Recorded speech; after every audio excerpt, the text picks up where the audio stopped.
are living on a disk, floating through space, with a tiny sun.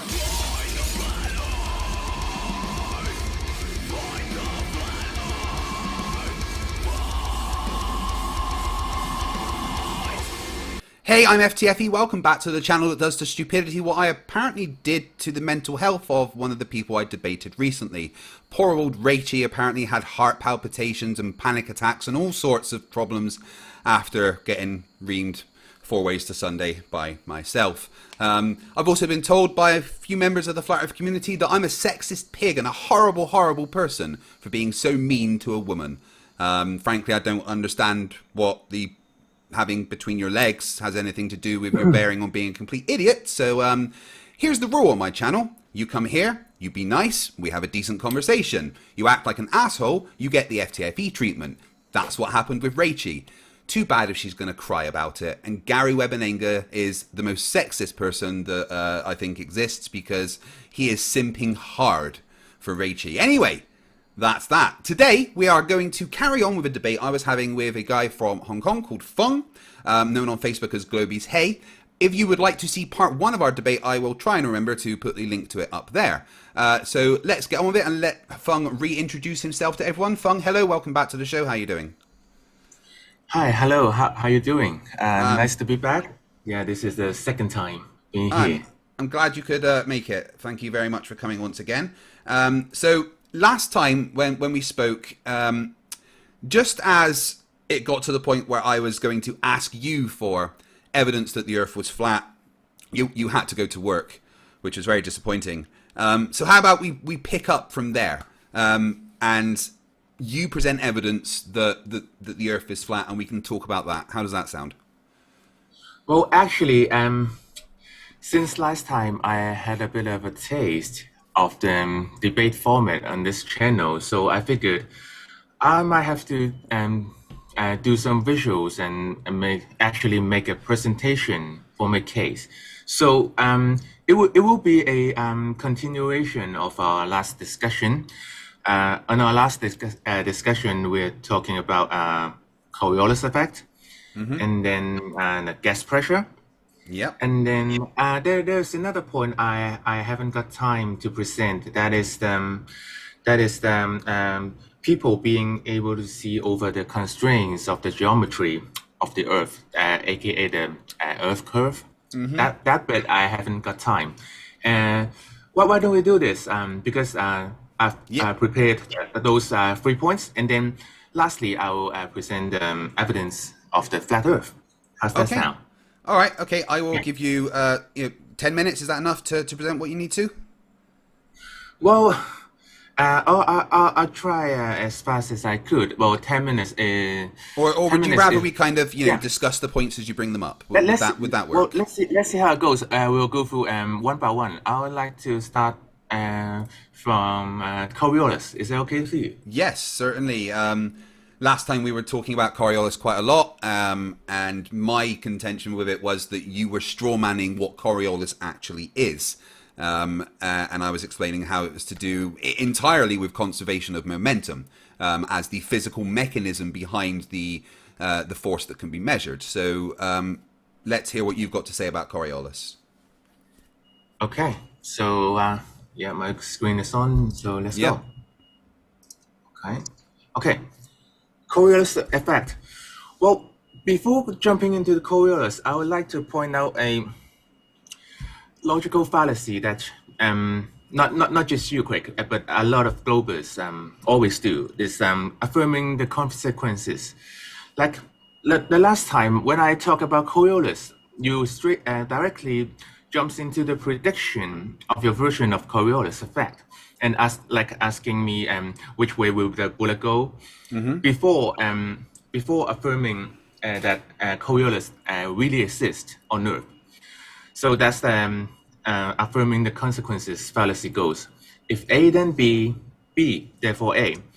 Well, there's a problem there because you have to affirm A first before drawing this conclusion. Let me give you an example. Well, I'll be very full if I eat 20 pizza. I'll be very full, and then I'm full, therefore I must have eaten 20 pizza. Well, that is not necessarily the case, right? I can be eating a lot of things to be full. So that's the fallacy, how the fallacy goes. And this is the same fallacy used on virtually every Go game.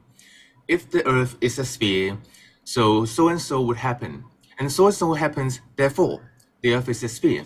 It always goes like this. Just watch out for it. Okay. Can I comment on those particular points that you brought up? Yeah, sure. Right. Would you mind putting that back up, and I'll just go over it. So, first off, there's a very important part of science that you guys always miss out, and that is that you require predictions.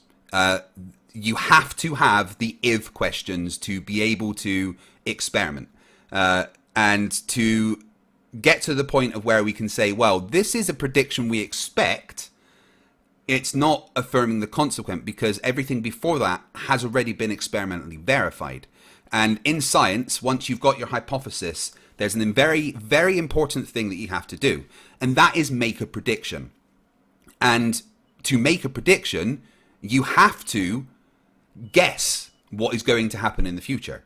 You have to say, well, if this is true, if my hypothesis is correct, then this is something we would expect to happen. And that's what I'm doing. I'm not affirming the consequent. I am making a prediction based on the hypothesis that we would then, look at the results of, do an experiment to try and find out what the results of the prediction would be. That is one of the very fundamental basis of doing experiments in science, is you absolutely 100% have to make a prediction. So if my hypothesis is that the Coriolis force exists, because the Earth is rotating, then I would have to make a prediction specifically based on that particular thing. And to do that, I have to use the if question. I have to, by necessity, say, well, if the Earth is rotating and Coriolis is real, then this is what we would expect to happen. That is the prediction you make. So in the case of the bullet, when I was saying, well, you fire it forward from the equator, the prediction of Coriolis is that it would drift ahead of the rotation, to the right from the point of the observer. That's a prediction that you can test, and that is the point. That is how you are able to do experiments, is by making a prediction that you can test. That's how you test your hypothesis. So unless you are claiming that any prediction and experimentation is an affirming the consequent fallacy, I would say that is a very large misrepresentation of what the affirming the consequent fallacy actually is, because everything I say beforehand has already been experimentally verified. Does that make sense? Yes. If what you just said, everything beforehand has been verified, that's true. Yes. And in science, you have to make predictions, but the predictions is the cause. We are guessing the cause of certain phenomenon. That's not what the prediction is. The prediction is a specific thing. Sorry, quick. I'm speaking. Science is actually a method of inquiry, right? The scientific method, we all heard of it. Yes. Right? And a large part of the scientific method is making that prediction. Yeah. And you can't make that prediction without asking the if this then that question. That is the basis of a prediction. If you have a hypothesis, if you're going to talk about the scientific method in particular, then we have to start with observation. The Earth is apparently rotating based on my observations. Sorry, quick. You don't observe Earth rotating. Yeah, my observations absolutely say that the Earth is rotating based on the things that I've seen. How? That is my personal observation based on my experience in the world. That it appears to me that I observe the Earth rotating. So my hypothesis is that we are on the surface of a rotating globe. You can't tell me what my observational hypothesis is. In science, that can be anything as long as it's testable, all right? I could even go with, well, the observation is simply the fact that the stars move in a particular way. And my hypothesis from that would be still, well, I think based on that observation, we're on the surface of a rotating globe. Your hypothesis can be whatever you want it to be, as long as it's testable. So if my hypothesis is that the Earth is a rotating globe, I can make a prediction based on that hypothesis. And if the Earth is a rotating globe, then what we would expect is a Coriolis force imparted onto objects acting in the way that I say.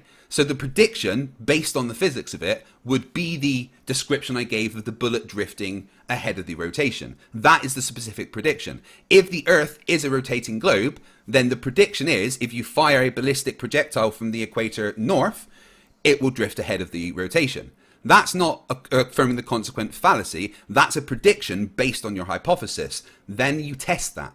So none of what I said by saying, well, this is what I say Coriolis is, and you need to tell me what you think the prediction of Coriolis would be. That's not affirming the consequent fallacy, because that is what Coriolis is. Can I talk? Yeah, as long as you understand the points that I'm making. It's not an affirming the consequent fallacy. It is simply following the scientific method. All right. There is a lot of points already. First of all, nobody observes the world's rotating. Otherwise, there wouldn't be a debate, right? If Earth rotating is a prominent phenomenon, who is going to argue with it? Flat Earthers. Nobody. Nope. Yeah, flat earthers. Well, I've shown the Earth rotating to flat earthers several times, and they still argue it. All right, but my personal observations. The stars rotating is a phenomenon. The stars rotating appears to rotate. It's a phenomenon. It's a viable phenomenon. But that for me, that observation for me. I'm sorry, Craig. Right? I'm talking. I know, but I need. It's very important that you don't put words in my mouth. All right. I agree the stars rotate. All right. And for me, that is observable evidence that the Earth is rotating. Especially being a sailor that's travelled the world and seen the night sky from the surface of a boat in the middle of the ocean. My observation is that we are clearly on something that is rotating. That's it. I only say the star appears to rotate. That's the phenomenon. I didn't put words in your mouth, okay? Yeah, so, but I'm telling you that what my observation is, and you're saying that no one observes that. That's your position. You're saying no one observes that, but that's my observation. So okay. Can I move on? Can I go on now? Yeah. Stars rotating. That's the phenomenon. Okay, that's the first step of the scientific method. Okay. Yeah, okay. Let's agree that the phenomenon is. Sorry, Craig. I don't. I'm just agreeing with you. I am agreeing with your point here. I'm just saying I agree with your point. And so we agree that an observable phenomenon is that the stars rotate in a specific way, right? We agree with that. So what would you say is the next step? Yep. The next step is to make a hypothesis. The hypothesis is the cause of your observation. Correct. So what did you say about your cause? My hypothesis would be the fact that we are on the surface of a rotating sphere. That would be the cause of the specific way of the specific movement of the stars. So that would be your independent variable. My hypothesis would be that the Earth is rotating, and depending on what I wanted the specifics to be, I could change the IV and the DV for whatever I needed it for. Yeah, sure. Fair enough. Observation: stars appear to rotate. Your hypothesis is we are rotating. The Earth is rotating. Okay. Yeah, at 15.04 degrees per hour. Sure. Yeah. And how are you going to test and manipulate your IV? That is Earth rotation. Okay, so you've made a problem there. Okay, so when you are doing science, your hypothesis has an IV and DV. However, that IV and DV is different from the IV and DV that would be involved in experimentation. Those aren't the same thing. Okay. So how is that? So you don't manipulate your IV in your hypothesis. You manipulate your IV in experiments. No. The IV is the only thing we manipulate. In an experiment, we don't manipulate the IV in a hypothesis. We manipulate the IV in an experiment. Sorry. That's the whole point of the science. Science is trying to establish a cause and effect relationship. Yes. So, and that's why you make a prediction based on your hypothesis. So your observation is in that example, stars rotating. You're trying to find the cause of it. Yes. Okay? So you think the Earth is rotating. Yes. And then the other step, well, there's a few other steps, but the crucial part is, and then you go on to test your IV. You test your independent variable. No, you don't test your IV from your hypothesis. Constantly That's not change correct. And manipulate your IV. That's how scientific method works. Okay, so I do need to correct you. Right. Well, you can disagree with that, there are different but that IVs is and the scientific DVs. method. Right, wait, the scientific method does not say you manipulate your IV and DV in your hypothesis. You make a prediction based on your hypothesis, design an experiment to test that prediction. That experiment must have an IV, which is the thing you manipulate. You don't manipulate the hypothesis's IV. You make a prediction which has an experiment to test the prediction, and the experiment will have an IV that you manipulate. That's science, all right? Not manipulating the IV from the hypothesis, all right? So the important step, the most important step in science is to be able to test your hypothesis. And the way you do that is by making a prediction. So if the Earth is rotating, as we say, then what would be the prediction you would use? I don't know, man. It's already not science. No, it absolutely is science. As I said, you have an IV to manipulate in the experiment you design afterwards. Cite it. I want citations. I want citations for what you said. Okay, I mean, I've cited this lots of times on my channel before. Yeah, please do. Yeah. I haven't seen it. So, as I was saying, the hypothesis has an IV and a DV. But those aren't the things that you are manipulating. They are what describe your cause and effect relationship. Now, what you need to do is form a prediction to test your hypothesis, right? And I've cited that many times on the channel. So how would you make your prediction? Because from the prediction, that's how you design your experiment. And what are you manipulating? Things in the experiment to test your hypothesis. And the IV in the experiment will be different from the IV in the hypothesis. Can I talk now? Yeah. So again, I just want you to answer the question. How do you make a prediction? No, you don't. Well, that's the very thing of affirming the consequences. You have to first establish the cause and effect relationship first. You have to know that the thing you are supposing is really the cause of the phenomenon first, before you can make predictions. Yes, predictions are made, but you have to validate your independent variable first, and this is the core of science. No, what you're saying here your is independent variable that you manipulate is in the experiment, not the hypothesis. Do you understand that the hypothesis and the prediction are different things, right? Sorry? You understand that the hypothesis and the prediction are different things, right? Of course. Hypothesis is a presumed cause. Yeah. So then you have to make it to be able to test that, right? To be able to test that hypothesis. How are you going to manipulate it? Yeah. So to be able to test that hypothesis, you need to design an experiment based on a prediction. Do you agree with that? Yes. The next step will be designing a experiment. Yes, and an experiment has an IV and DV, right? I'm not finished, Greg. Wait, I'm asking a little question about it. I'm asking a question. Hold on. I'm asking a question specifically about. Hold on. I'm asking a question specifically about the experiment. Does the experiment itself have an IV that you manipulate? Yes.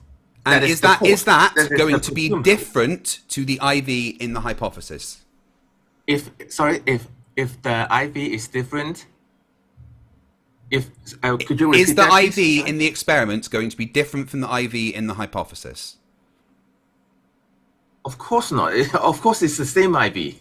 No, it's not. You make a prediction and then design an experiment on that. Well, you don't make a prediction on your presumed course. You have to first. Yes, you do. That's right? how you design an experiment. That's exactly how you do it. No, you have to construct another experiment for that. But first, wait, so you step have to do an experiment to confirm you're validate. doing an experiment? No, this is where Raichi went wrong with trying to find a force for the acceleration for the acceleration for the force for the force for the acceleration in circular reasoning. You have a hypothesis which, your hypothesis has an IV, which is something that you can move to change if you want to change the particulars in the hypothesis. But those aren't the things that you manipulate in the experiment. The experiment comes specifically from a prediction you would make if your hypothesis is true. So you have to assume, right, this is important. In science, you have to make an assumption that your hypothesis is correct. So my assumption of the Earth rotating, right, I have to make the assumption that that is correct. And then, okay, so if that's correct, yes, you do. It's very important. No, that's... Now, wait. So if that's what's on screen there. Wait. Let me finish. So it's very important that you make the assumption that your hypothesis is correct, so that you can form a prediction. Okay, you've also got a null hypothesis and stuff, but you make the assumption that your hypothesis is correct, so that you can form a prediction. If my hypothesis, i.e., the Earth rotating, is correct, my prediction is that a Coriolis effect will be imparted onto a freely moving object in a separate reference frame from the rotating body. That is a prediction based on your hypothesis. And then you do an experiment to test that prediction. Well, so how would I test that prediction of the Coriolis force based on my hypothesis? Oh, easy. I set up different things to test how ballistic missiles and stuff act. And that is what science is. It's making a prediction, testing your prediction, and then if that verifies your hypothesis, you look at the data and you analyze it. If it doesn't verify your hypothesis, you go back and you adjust your hypothesis and make new predictions. I will challenge you to provide me a citation absolutely for can. In an experiment, you don't have to change and manipulate your independent variable. But I didn't say that. I didn't say that. I didn't say that. I did not say that in an experiment you don't have to manipulate your IV. Well, you are. The experiment that comes from your prediction absolutely has an IV that you would manipulate. So what you're saying here is the researcher has to constantly change and manipulate the independent variable, which is the presumed cause of the phenomenon, right? Sorry. Do you agree? Do you agree? No. Let me just quickly ask you one question. Would you mind if don't ramble for another 2 minutes now? Do you agree? No, I'm not going to ramble. All right, I just have a quick question for you. Would you mind if a PhD physicist joined us? Well, it's not on the schedule. But yeah, sure. Let's talk about it. Okay, well, he's a PhD physicist who obviously science is his job. His name is PhD Tony, and I'll invite him onto the chat. He knows what scientific method is. Absolutely, he does. Yes, because that is his job. So let me bring him on, and maybe he can back up the fact that the scientific consensus agrees with you. No, you back it up with citations, not somebody you know. Okay. Well, I can also get citations about the prediction. But why don't you just give me the citations? You've done it in previous shows. But again, you said that I said something I didn't. So what is it specifically you want a citation for? What? Okay. Yeah, I want you to give me the citations of you don't have to constantly change and manipulate your IV. That is your presumed course. I didn't say that. You specifically say that. You said you presume that is true, and then based on that presumption, you make other predictions. You do an experiment, yes. That is stone cold affirming the consequences. No, that's the scientific method. That is literally the scientific method. That can cause the same effect, There are a lot of things besides the things that's you why you have assume controls. That can cause the same effect. So how can you be sure that effect is caused by your presumed cause before validating it? You can't. Right. So let me just bring up this one page I like to cite quite often. So simple. Give me the citation. Yeah. I challenge you. Give me the citation. I've got the citation in front of me. If you give me a sec, I can bring it up. I'm just finding the right screen. So this is one I like to use quite often. It's trend2.ca academic skills, and it's from a university about like researching and science and stuff. So let me bring up the correct page. Oh my god, my computer's running super slow. It wouldn't happen to be natural science, would it? There's no such thing as natural science. Or there is by Science by is your own just side, science. By your own side, there is. I can tell you that. I mean, science is just science, dude. So, Yeah. okay, is that working? All right, here we go. So, in simple terms, a hypothesis is the answer to your casual question. A hypothesis should be based on strong rationale that is usually supported by background research. From the question about sparrows' nest, you might hypothesize sparrows use grasses in their nest rather than twigs because grasses are the more abundant material in their habitat. This abundance hypothesis might be supported by your prior knowledge about the availability of nest building materials. Prediction. On the other hand, a prediction is the outcome you would observe if your hypothesis were correct. Predictions are often written in the form of if and then statements, as in, if my hypothesis is true and I were to do this test, then this is what I will observe. Following our sparrow example, you could predict that if sparrows use grass because it is more abundant, and I compare areas that have more twigs and grasses available, then in those areas, nests should be made out of twigs. A more refined prediction might alter the wording so as not to repeat the hypothesis verbatim. If sparrows choose nesting materials based on their abundance, then when twigs are more abundant, sparrows will use those in nests. As you can see, the terms hypothesis and prediction are different and distinct, even though sometimes they are incorrectly and used interchangeably. So as this shows, you make a prediction from your hypothesis, and there's nothing in your hypothesis that you go back and manipulate specifically, because you don't experiment on your hypothesis, you experiment on the prediction that comes from it. One question. What are they researching? What is the subject of this particular? Well, the example for this is why are nests of sparrows made with grasses rather than twigs? So that's the question you ask. The observation that you would note is that, well, sparrow nests seem to be made with grasses rather than twigs. So you ask the question why that's the case. Your hypothesis, as it said, would be that sparrows use grasses in a nest rather than twigs because grasses are the more abundant material in their habitat. That's your hypothesis that you formed. Then you make a prediction based on that, which, as it says, hold on. Wait, no, I'm going to finish. If my hypothesis is true and I were to do this test, then this is what I will observe. That is how you do science.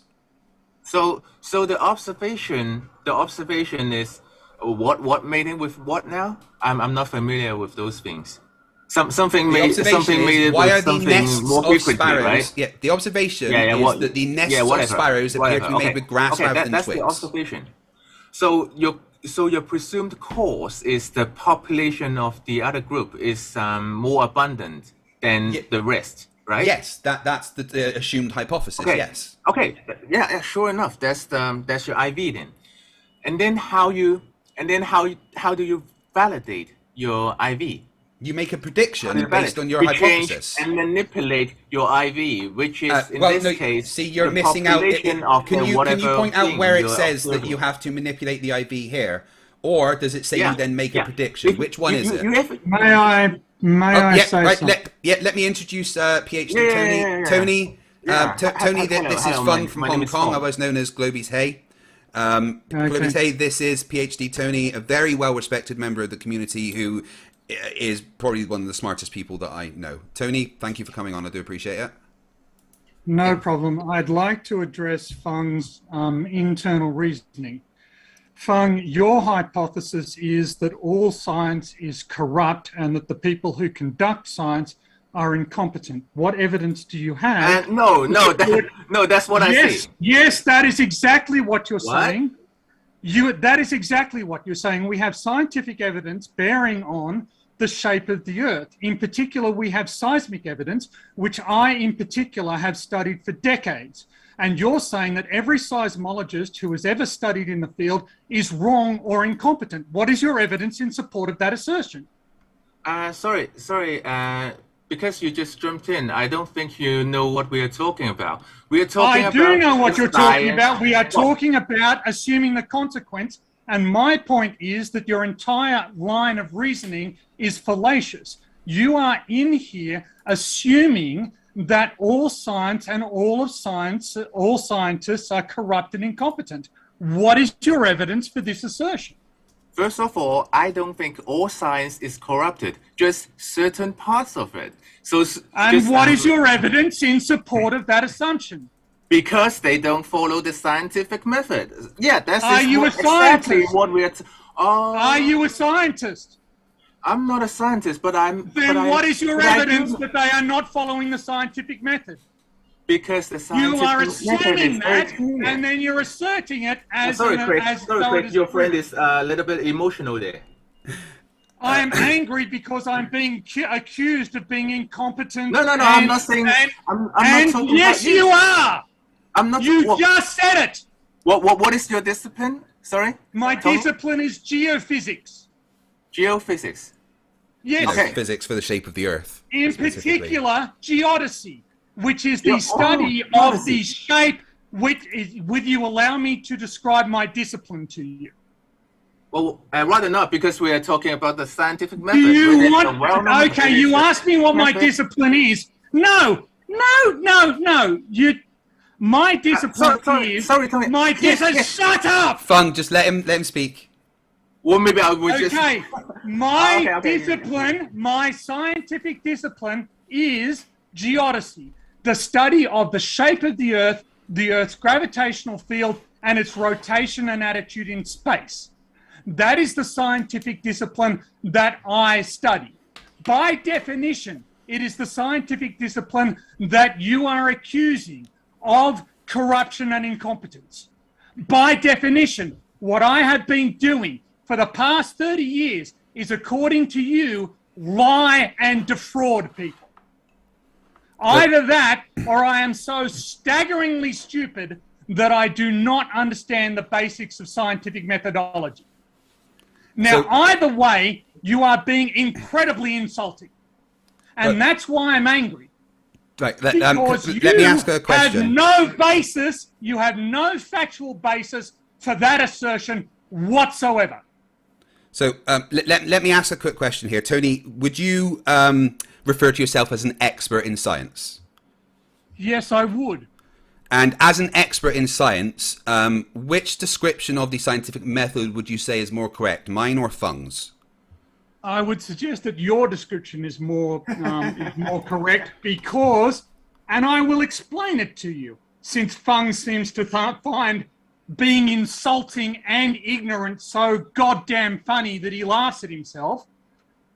The reason is that there are independent variables like, say, mass attracting mass. When we do an experiment with mass attracting mass, we can't control, for instance, the universal gravitational constant, G. We cannot turn G on and off, right? So Fung's assumption that everything in your theory has to be turned on and off is obviously nonsense, because there are abundant physical constants, the magnetic and electric permittivity of space, the fundamental charge of an electron. All of these are, Boltzmann's constant. All of these are physical constants that cannot be manipulated. They just are, right? All you can do is directly observe them. Do you accept that, Fung? Can I talk now? Well, he asked you a question. I asked you a question. You may answer it. Well, if you take a mathematical construct as your evidence, and then continue to make more equations, that's fine. But, well, Tony, I respect you as a PhD in science. Okay, I'm not accusing you.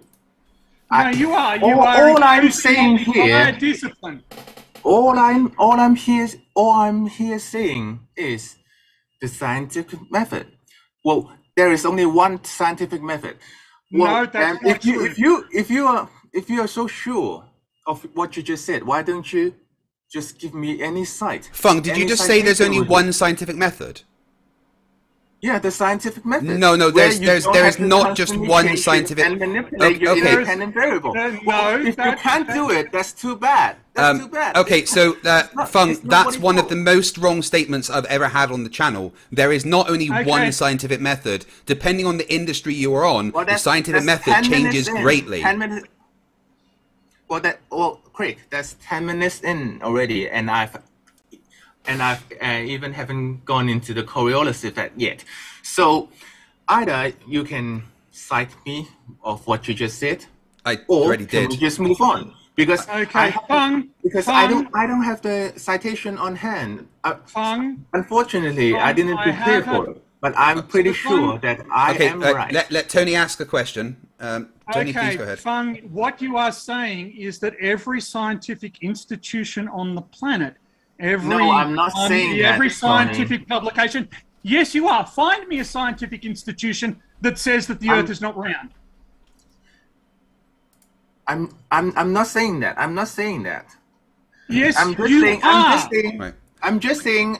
You are asserting. No. You are asserting that your personal opinion on what is and is not the scientific method trumps every scientific organization, every science faculty, every professional scientist, and every scientific journal on the face of the planet. You're right, First of all- and everybody else is wrong.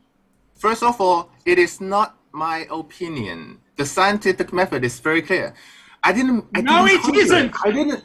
That's I a didn't lie. make this up. You're lying. That's a lie. Stop lying. He doesn't like liars. Yelling is Say not something going to that help is you, false Tony. and expect to get away with it. Well, Craig, There is not sorry, Craig. only one scientific method. What is? Yeah, right. So, right. Let's move on from here. But the point is here that what Tony and I have described is the basic high school scientific method, and it definitely involves a step of prediction, which is what you base your experiment on, which is where you manipulate your IV to measure the change in the DV. So I reject your assertion that I committed the fallacy of affirming the consequent, because assuming things is a very large part of science, and I cited you something to back that up, and I have an expert in the field who has also backed me up. So let's move on to your next point. I want to throw something in here. What Yeah, I please do. say isn't important, in fact. It's what every scientific journal, every scientific organization, and every scientific faculty We're talking about on the scientific face of the method. planet. I don't care what your friends are doing. Really, Okay, so you don't care about science as it is practiced by scientists. No, you just care about no. your misrepresentation of science. Sorry, no, you don't represent science. You are only. I just said exactly that. Were you not listening? Are you a biologist? No, you're not. With all I these- just said that. Are you a biologist? Are you? No, I'm not. No, you're not. Okay. You are. What are you? What is your scientific discipline? Well, I don't have any, but I do know what. Okay, so you're a fuckwit you're a random fuckwit Shut up. off the street with no scientific training whatsoever, can we trying to move tell the on now? entirety of the Yeah, thank you, scientific Tony. Tony. profession Thank you, what they should be doing. Yes, thank you. Can we move on now, Craig? Right. I'd rather not talk to Tony because he's very emotional. It's okay. He's perfectly welcome to be part of the conversation. But moving on from here, I just want to make it clear that I didn't commit the fallacy of affirming the consequent, because I performed science according to the scientific method, which I then cited you and had an expert in the field back me up. So let's move on to the next point. Muted at the moment? No, you're not muted. Am I You're not muted. Okay, so you are lying already, Fung.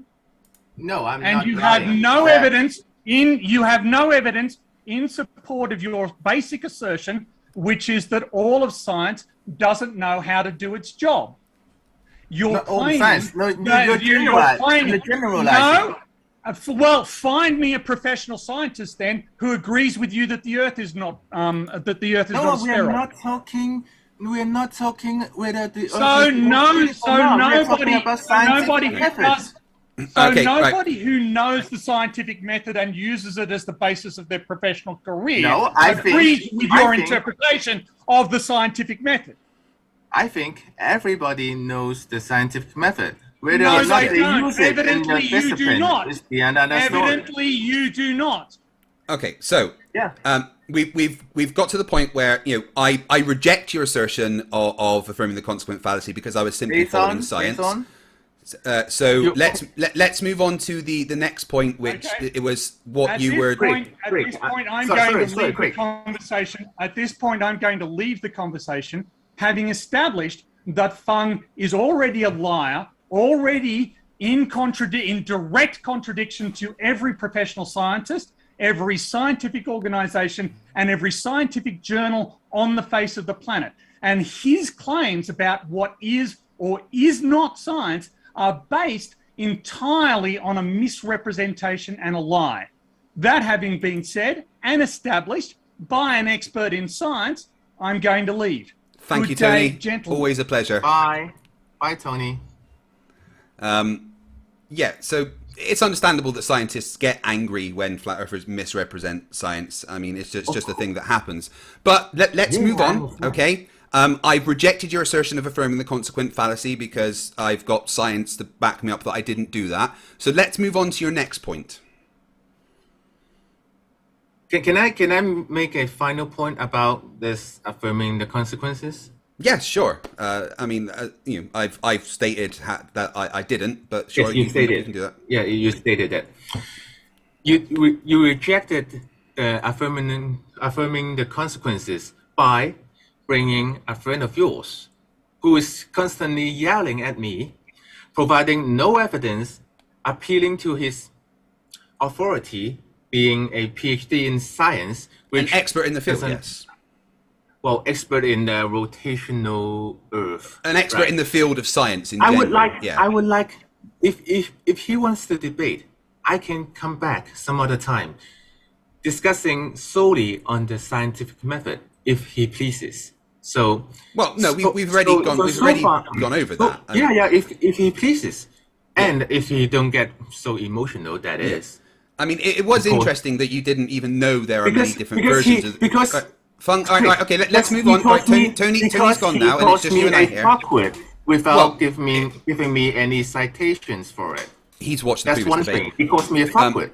Yeah, I mean, he did watch the previous debate. Anyway, he says, all right, because I'm a scientist, Feng, you have to listen to me. That's what he says. Yeah, but Feng, I cited an expert in the field, and I cited, an actual educational paper that was talking about it. And I say you have to change and manipulate your IV, which is the population in the experiment. Of yes, absolutely, you are right. You do. In the experiment, absolutely correct. Okay. Yes. Well, I made it.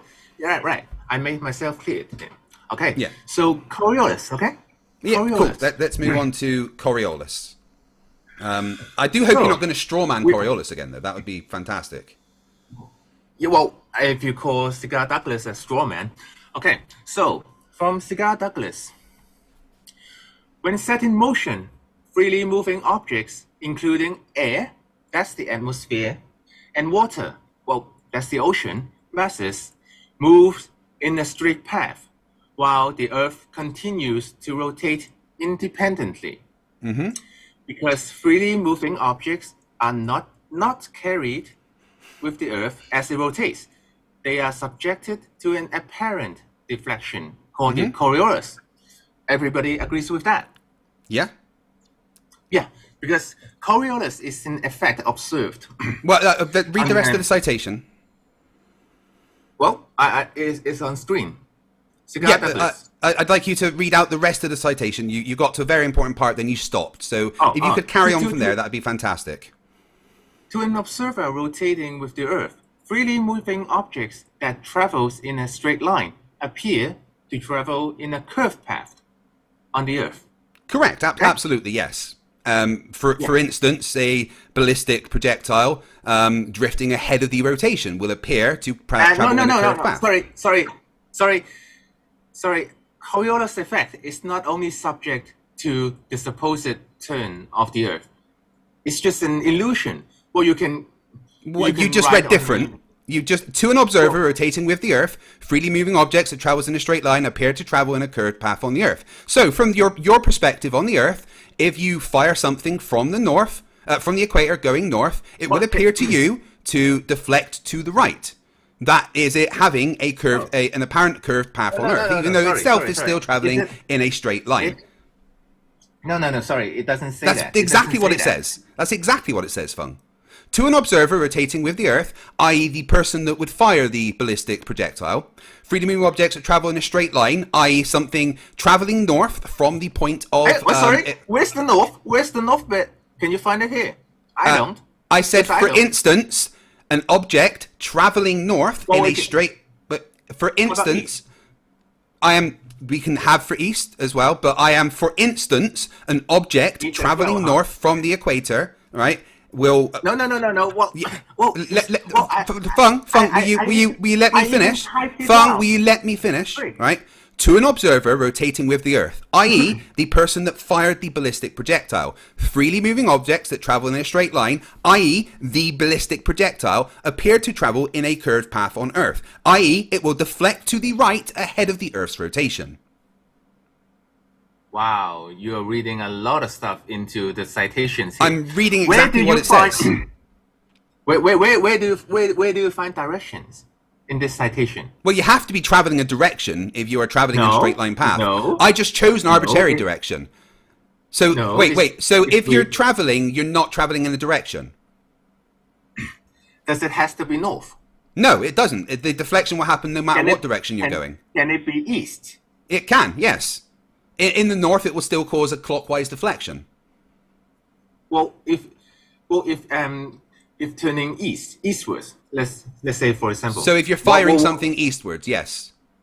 If you're firing something with the Earth's rotation, right? If you're firing something with the Earth's rotation, again, conservation of momentum applies, and because the projectile is traveling with the extra speed of the Earth's rotation, it will actually appear to deflect to the sky. However, because of gravity, it forces it down, and the only direction that it can actually go is clockwise based on the forces that are applied. So wherever you are in the northern hemisphere, a ballistic projectile, the Coriolis force, will create a clockwise deflection. In the southern hemisphere, it will create a counterclockwise deflection because of the conservation of momentum imparted onto the object.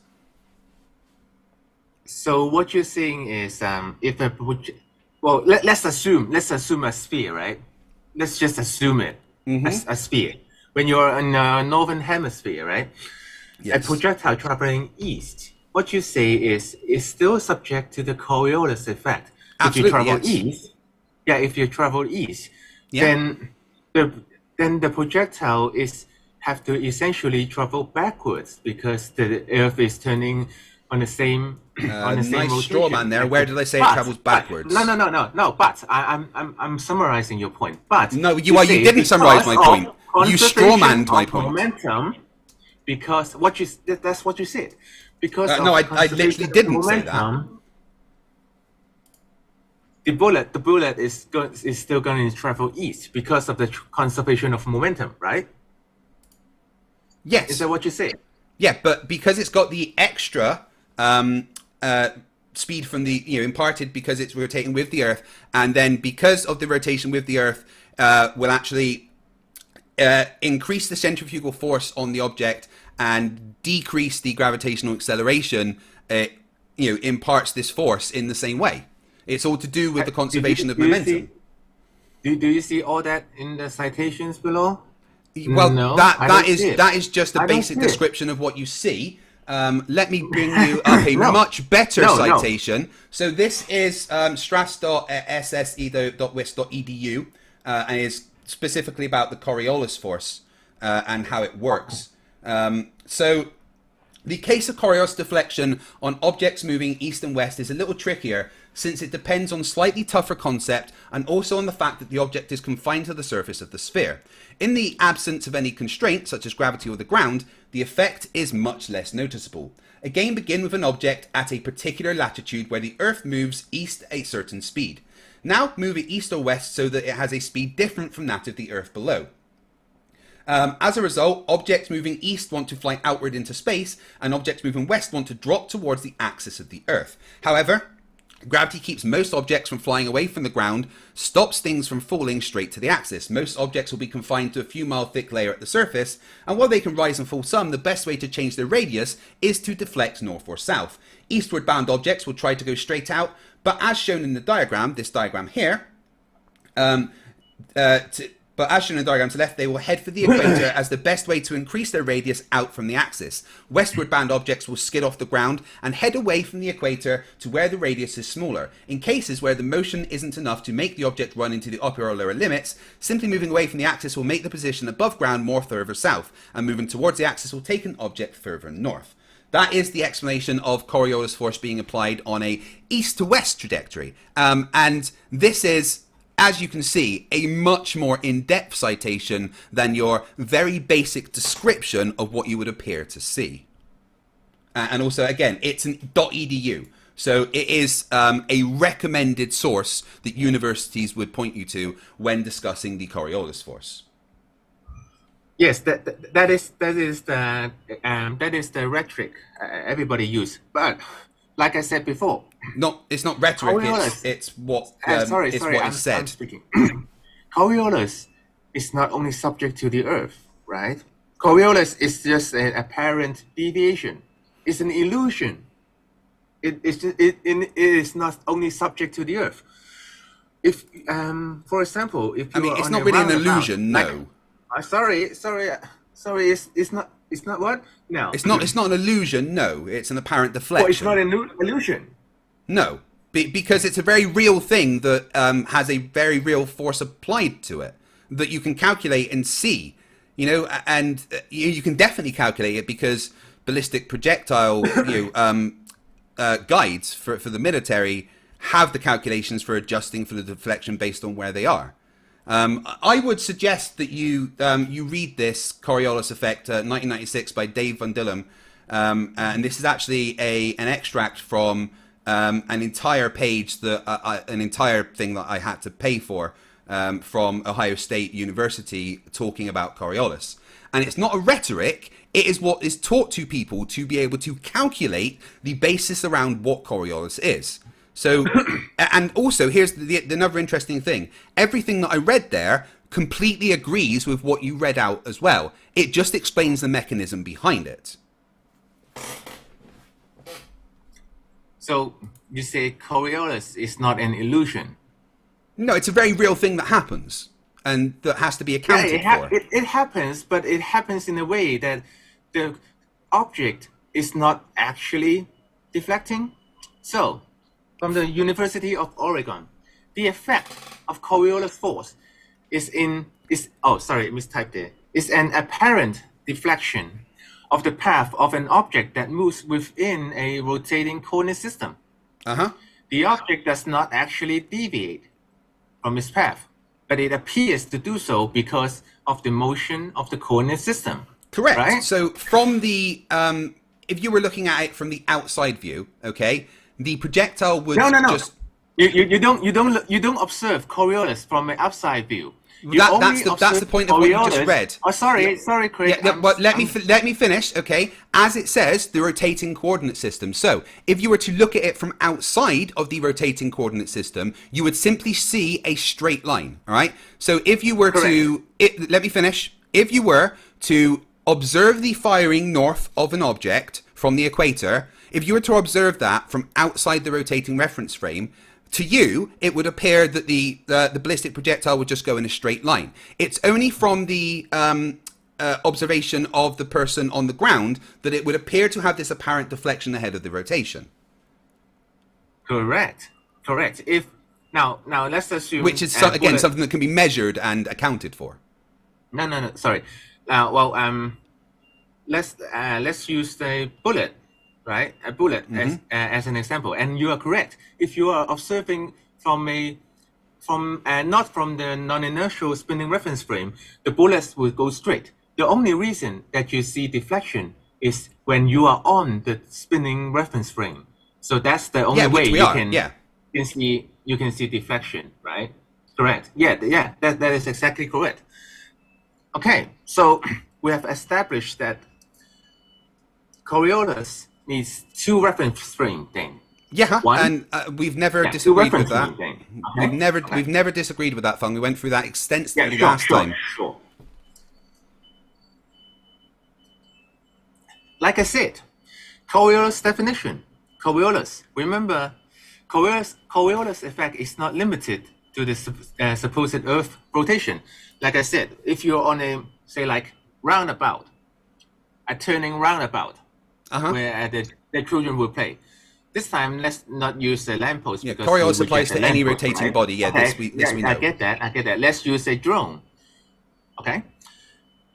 When you place a drone on a roundabout, the drone is turning with you.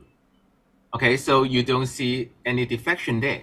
But if you launch the drone up in the air, just a few feet, a few meters above of you, as you're rotating, you see the drones hovering, seem to rotate as well.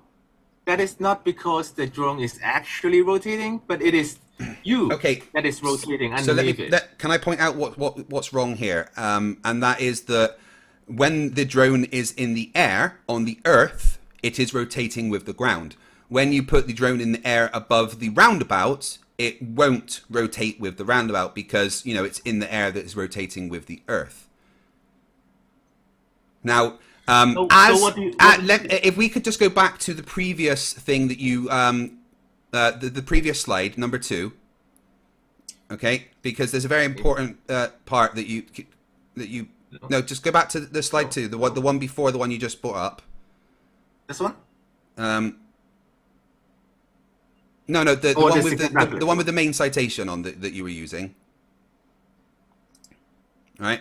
No. Yeah, the next one. There we go. So yeah, so there's a very important part there that you're kind of missing out with the drone hovering above a roundabout, and that is that when set in motion, freely moving objects.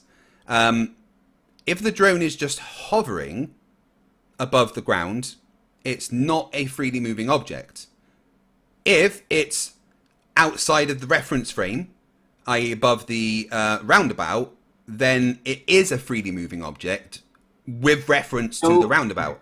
But the roundabout doesn't represent the Earth because the drone doesn't go outside of the Earth reference frame when it leaves the surface of the Earth because it's still in the atmosphere, which is part of the Earth's reference frame. Okay, 2 points here. So now you're saying the Earth and the atmosphere is one reference frame. Yes, they are, because they rotate together. And then the second part about the drone, you said it is not a freely moving object because it's just hovering there. Yeah, on the Earth specifically. So if just standing here on the Earth and I let my drone hover just above the ground in front of me, that drone is not a freely moving object. It is still rotating with the reference frame of the Earth. However, if I then set that drone in a straight path forward, it has now become a freely moving object, moving independently of the rotation of the Earth.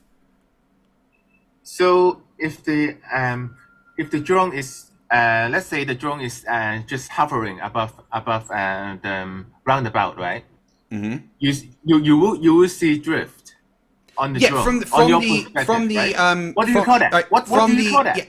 Yeah, that's what I'm trying to say. From the reference frame of the roundabout, the atmosphere above it is a different reference frame. So in that case, the drone acts as a freely moving object. So yes, you would see drift. But my point is that you can't compare that to a drone just hovering above the ground on Earth because it doesn't leave the reference frame like it does on a roundabout. Does that make sense?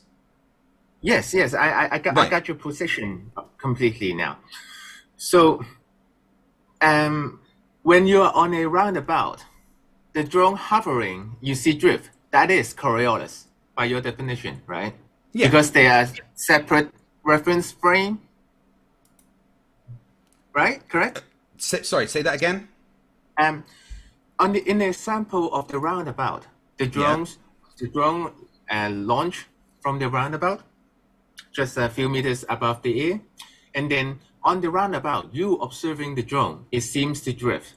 That's Coriolis because you're turning underneath it. Yeah, right? yeah, Correct? that is underneath is the wrong word. Independently is the correct word to use. Yeah, So well, in that case, there well, would appear to be an apparent deflection. However, if you were to do the maths, because it's staying relative to a position. Okay, sure, sorry. I just. Well, I just let me need finish my your point. conclusion Let me finish my point. If you are to do the maths, I mean, the maths doesn't care if it's freely moving or not, because you can still calculate a Coriolis applied, which would be 0 to a non-freely moving object. But if you were to do the maths on a drone hovering over a particular latitude, let's say latitude for the roundabout, a particular radius on the roundabout, then you would see that the drift would simply be it coming round and towards you.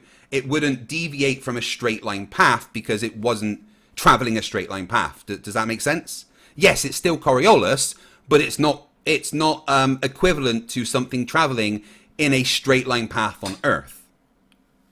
Okay, so that is Coriolis. I just Yeah, wonder, yes. I agreed with you. It's Coriolis, and you could do the calculations of the maths for Coriolis to predict where. Thank you, Craig. I would like Yeah. to move on. I've got about 50 slides, and I'm down to 4. Okay, so I just want to make Is this sure that you're from- not strawmanning Coriolis. That's all. I'm not strawmanning it. That's Well, I'm exactly making what I sure said that you're all not. along. I'm making sure that you're not. Yes. Okay, You did it. You did so it a this lot is- last time. Yes. Yeah, this is from Wiki. Well, it used to be moving. Let's see if I can make this move. Okay, yeah, right. Okay, this is from Wikipedia. It clearly shows the black dot on the top is on a inertial reference frame. It is only going on a straight Yeah, line. it's in its own reference frame. Yes, that was Yes. in my example. That would be the No. the listed. I just want to explain it. I just want Yeah. to explain it. It's Wiki. It's Wiki. Everybody can say it. Okay. Yeah, I know. Yeah. In fact, I've actually in the- I specifically wrote this bit of the wiki article. So Yeah. Okay. so what you're doing In- right now is citing my words to me because I wrote that. In the inertial frame of reference, that is Uh-huh. the upper part of the picture. Yeah, I know. I The wrote black this. ball I goes did in say a- that. in a straight line. However, Uh-huh. the observer in the red dot, who is standing in the rotating non-inertial frame of reference, Yep. that's the lower part of the picture, sees the object as the curved path. Okay. Yep, Everybody absolutely. sees it Yeah. due to Coriolis, and I don't. Did you make that part about the centrifugal force? Yes. Did you add that? I rewrote that whole thing. Yeah. Why would one question? Why would you add centrifugal force in there? Because it's very Because the important. only reason that you see curve is because you're rotating, right? Well, yeah, but forces you are. can stop There's a there. very important thing in physics, and that's called summation of forces. So you would have to take into account all of the forces being applied to this. Now, one of the forces, as this is on a rotating frame, it would have a centrifugal force throwing it outwards, which would but it's not- wait. Let me finish. The centrifugal force throwing it outward would absolutely affect the apparent deflection that you see because it would give it more acceleration outwards. But it is not the cause why you see drift, is it? No, it's not. It's not why you see drift, but agree. it will affect the amount of drift that you see in this particular instance. I agree. There is a centrifugal force in Yeah. this system. I agree that. And But you agree we are that it will talking affect about the amount of path. drift that you see, right? But we are talking about Coriolis, and the only Mm-hmm. way you can see drift is that you are on a different turning reference frame, and you turn beneath the ball. It has to be Independently beneath it. from, yeah, Otherwise, but otherwise my it will point- be turning with. My point, Fung, is that Otherwise, it Fung, will be my point, turning- which you seem to be missing, is that centrifugal force will still affect, in this example specifically, the path of the ball. The drift will be induced by the Coriolis force, right? However, the amount of drift is going to be changed based on the centrifugal acceleration acting on the object as well.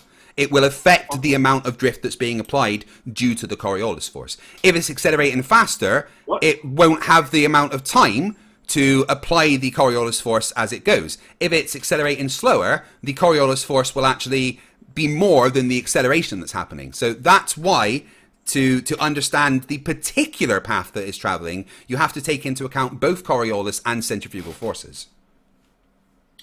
Yes, what you're saying is centrifugal force is affected. Like if you make the circle bigger. Yeah, well, it's centrifugal force is throwing that right. So you got the ball in the middle, right? Centrifugal force is throwing that ball to the outside. Okay. Now, the more centrifugal force is applied, the faster the acceleration. Yeah. You asked me a question. Let me answer. You asked me a question. Let me answer. No, I didn't ask you anything. You did. You literally just asked me a question. Now let me explain. I didn't ask you anything, quick. You literally just asked me a question, Feng. You said, will the centrifugal force be acting on it as well? And the answer is yes, because it is rotating, therefore there is a centrifugal force. The reason, in this case, that it is accelerating towards the outside anyway, is the centrifugal force. Now, if that centrifugal force is less, and it's going slower, you will see a much more prominent curve due to the centrifugal force. If the acceleration is higher, because of the centrifugal force being higher, then you will see less of a curve. That is the point here. Okay. So in this example, which I've made, the centrifugal force will affect is the amount of drift. Yes. I say yes. And the speed that it happens. Yeah. I'm summarizing you. You don't need to give me another 2-minute presentation. Okay. I didn't. I just said yes. So if the circle is bigger, so it changes the centrifugal force. Well, no, the rotational velocity changes the centrifugal force. Yeah. Yes, I know, Craig. So it will change the amount of drift you see. But the only reason you ever see drift is that you are turning on a different reference frame. Agree? Yes, the only reason because you are on the reference frame out. Let's forget the amount. Let's forget the amount. You asked if I agree, so let me clarify my agreement. Feng, you asked if I agree, so let me clarify what I'm agreeing to. I agree that the reason you would see the drift is because you are on the rotating reference frame and not the inertial reference frame of the ballistic projectile, in this case the ball moving from the inside to the outside. Yes, so we both agree.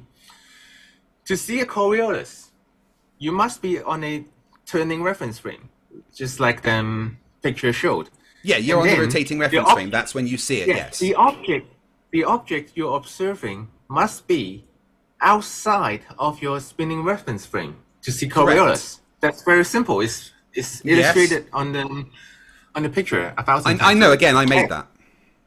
Yeah, and the only thing that a centrifugal force will affect this observation is the amount of drift and the speed that it happens. But and the speed.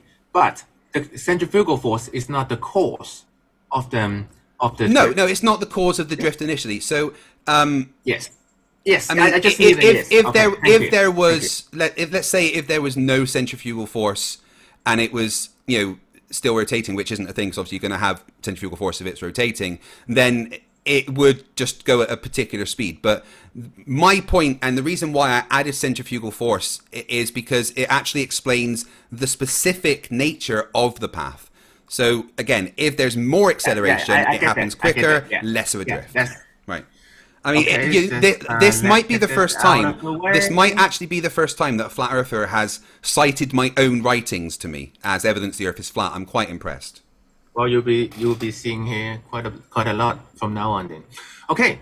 So, how about sunrise and sunset? Is it a Coriolis effect? No. What? Okay. What is the cause of sunrise and sunset? The rotation. But it appears to rise and set because of Earth's rotation on its axis. Correct. It makes one complete turn every 24 hours, so whatever. As the Earth rotates towards the east, it looks like the sun is moving west. As the Earth rotates, different locations on Earth pass through the sunlight. Okay? Mm-hmm.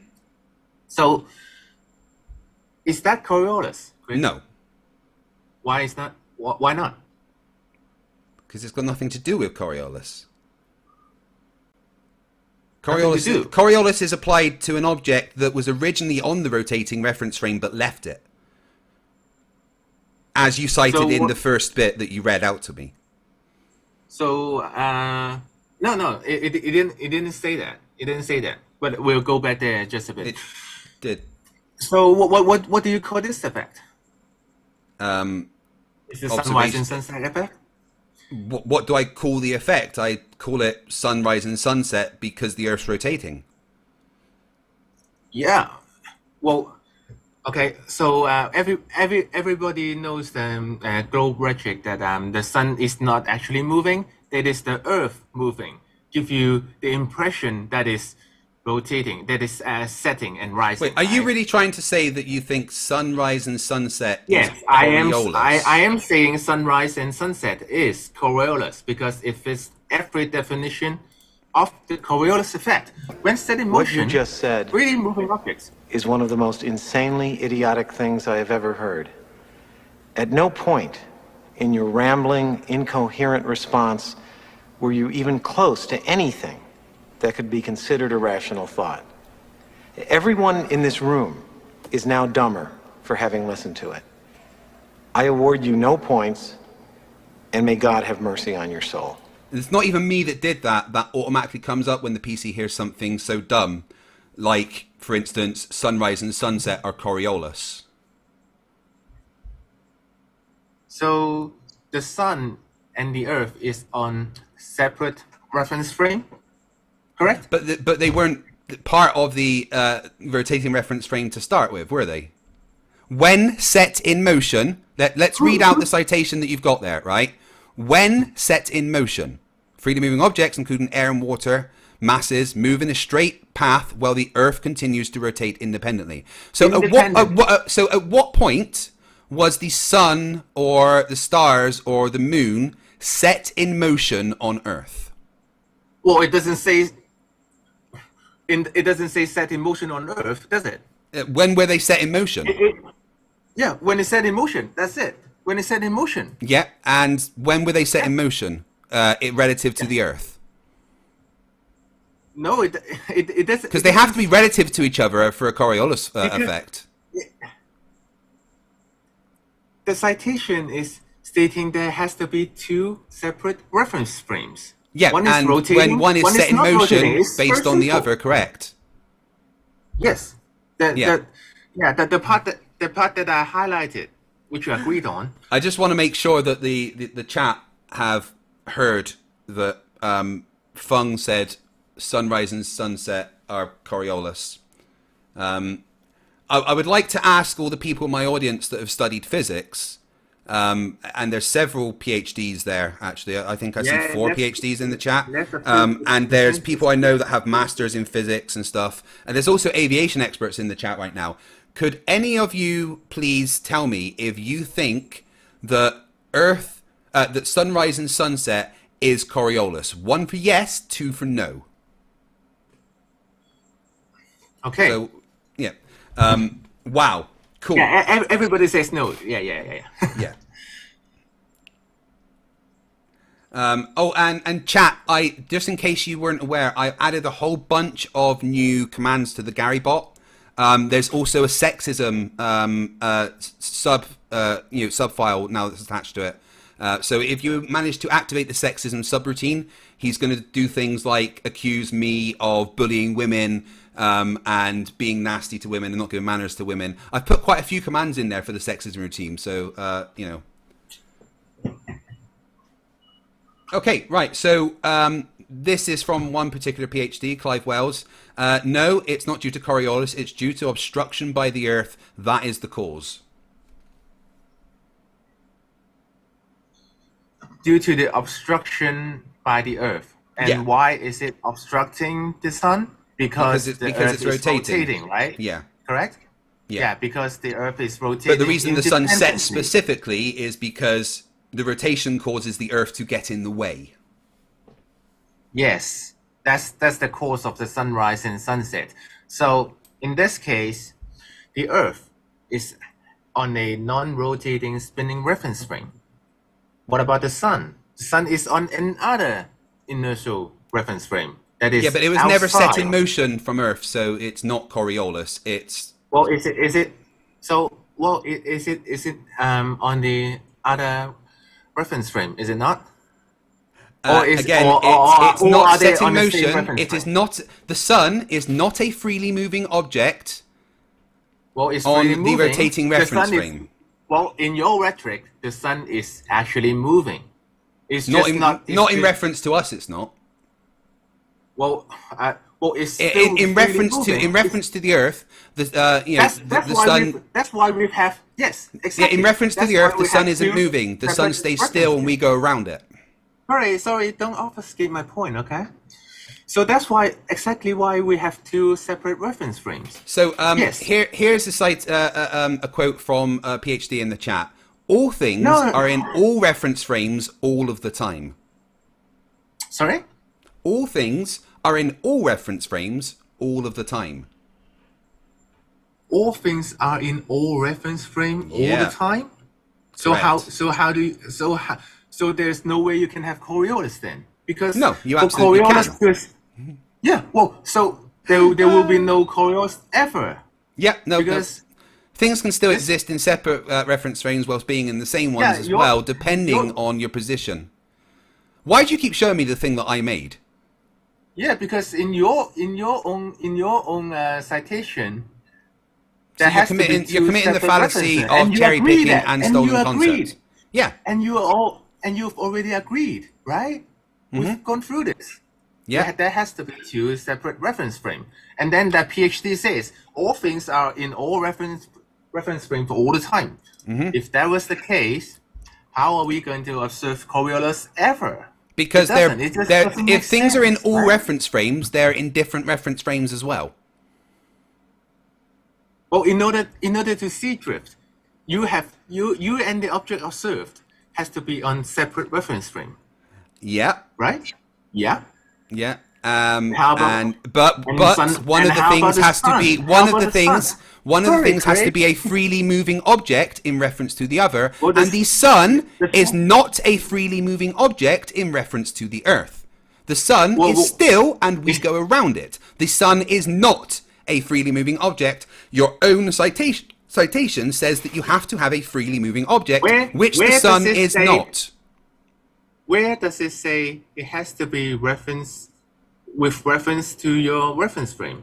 It only states that in order to see drift, in order to see this apparent deviation. Yeah, they have to the be in object relation has to to each be- other. oh, sorry, You have to Craig, have one I'm reference forgetting frame about next that. to the other in reference to each other. The sun is not a freely moving object in any sense of the word.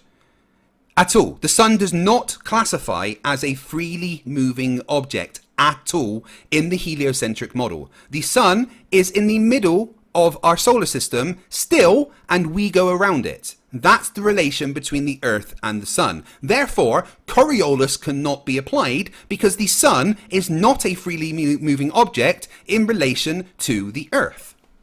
Then why do we see drift of the sun? Because the Earth gets in the way. No, it is because Earth's rotation.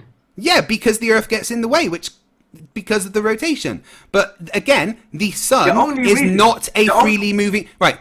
The sun is not hear me out, Craig. Fung, Hear me out, Fung, Craig. no, Fung, you need to understand this point. The sun is not a freely moving object and is therefore not subject to Coriolis. No, it is not. The only reason, well, it is. Bring up the citation. Bring up the citation whilst you're saying this, please.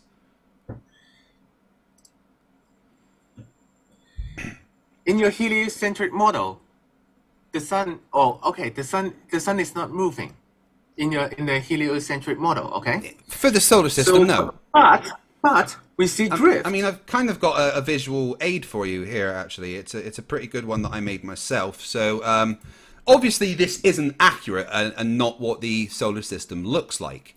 However, if you look at the third line away from the sun there, you can see the Earth rotating around it. So, this is, in relation to the Earth and the sun, the relationship they have. The sun is still. It is not a freely moving object in relation to the Earth. The Earth is moving around the sun. I repeat, the sun is not a freely moving object. Therefore, sunset cannot be caused by Coriolis. God, look how beautiful that is. I'm great at CGI. Yeah. Craig, do you see drift of the sun? It appears to drift, yes, but it's not a freely moving object. It appears to drift, okay. Yeah. Yeah, but it's not a freely moving object. So if it's not a freely moving object, then it doesn't. If it's not a freely moving object, Coriolis does not apply. Move on. No. I'm asking you. You see the sun drifting. It appears to move in the sky. Yes. Sorry, Craig. I'm one sentence in, and the course You asked of me a it, question. Yeah. You see the sun appears to drift, and the cause of it is you turning. Correct? That's why it appears to drift, is because the Earth is rotating. Yes. Rotating independently. It's not a freely moving object. Because you cannot cherry pick. Oh, sorry, Craig. You cannot Craig. Sorry, Fung, but you cannot cherry pick parts of the citation. Is the sun a freely moving object, yes or no, in relation to the Earth? No. Therefore, it is not Coriolis. Move on. No, Craig. Not Sorry, move on. I'm reading your citation. When set in motion, freely moving objects, including air and water and masses, move in a straight line path while the Earth continues to rotate independently. Because, and again, freely moving objects are not carried with the Earth as it rotates. They are subjected to an apparent deflection. The sun is not a freely moving object. It says that twice in your citation. If the sun is not a freely moving object, it is not Coriolis. Please move on to the next point. I don't want to go round in circles. I don't want to neither. Cool. So let's move on then. So let's do it one more time. No, we can move on now to your next and point. then we're done, okay? No, please, Fung, next point, please. We've gone round this over and over. The sun is not a freely moving object, therefore it's not Coriolis. Craig. It is the most important point. I know why you are trying to move on. I know. Because you're wrong, and I don't like going round in circles over and over and over. So, unless the sun is a freely moving object, it is not subject to Coriolis. Please move on to your next point. Can you please put up your CGI again? Not sharing my screen. Put up your CGI, please. Yeah, it doesn't matter whether you're sharing your screen or not. Yes. Okay. In your CGI, you're saying the sun is not freely moving. That's correct. And therefore, Coriolis doesn't apply. Correct. But in this model, you still see drift. Correct. Define drift. Do me a favor. Define drift. Well, the sun appears to move across the sky. Model. Wait. Is moving across the sky the same as drift? Because drift implies a change in a particular path, whereas the sun's path is the same all the time. There is no drift in the sun's path across the sky. It follows a path that we can predict quite easily. There's no drift in that path. Well, the sun appears to rise in the east and then set in the west. It is not actual in the heliocentric model. It only appears to rise in the east and set in the west because Earth is rotating. Now, you say that it's not Coriolis because the sun is not a freely moving object with reference to the Earth. Yep. Okay, so let's do a little thought experiment. Or we could move on to the next point because we've gone over this. Let's say the sun now is not still. Hold on. But it is. Where's the... Craig. Well, let's say what happens if the sun is not still anymore? It moves in whichever direction. Will you see drift? Now the sun is a freely moving object now, isn't it? Not in reference to the Earth, no, and that doesn't happen, so it's irrelevant. No. Fung. Right, we're done on this point. Sunrise and sunset is not Coriolis.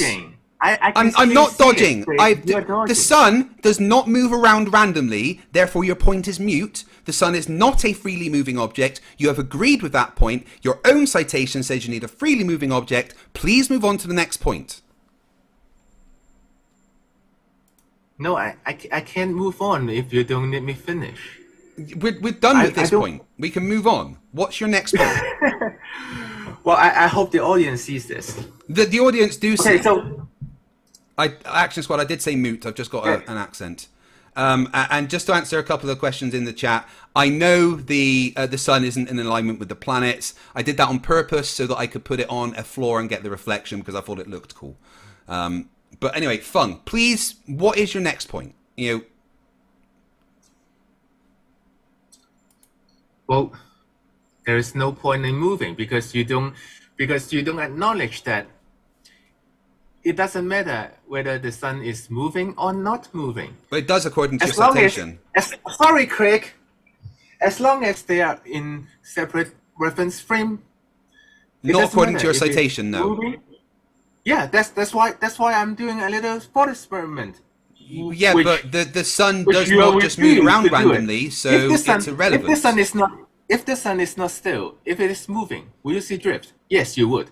The reason why? Because you are turning in a separate reference frame. Not the same with the sun, correct? That's Coriolis.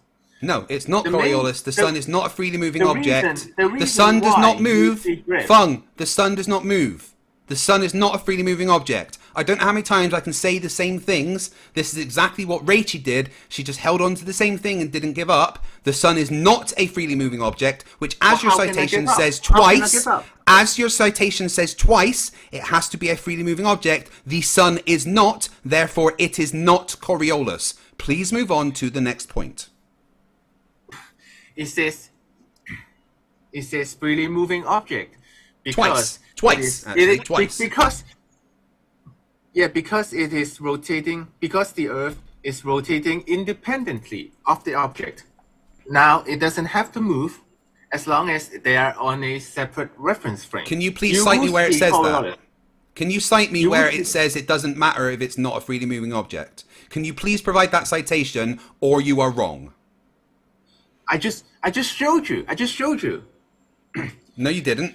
It says that it has to be a freely moving object in your citation.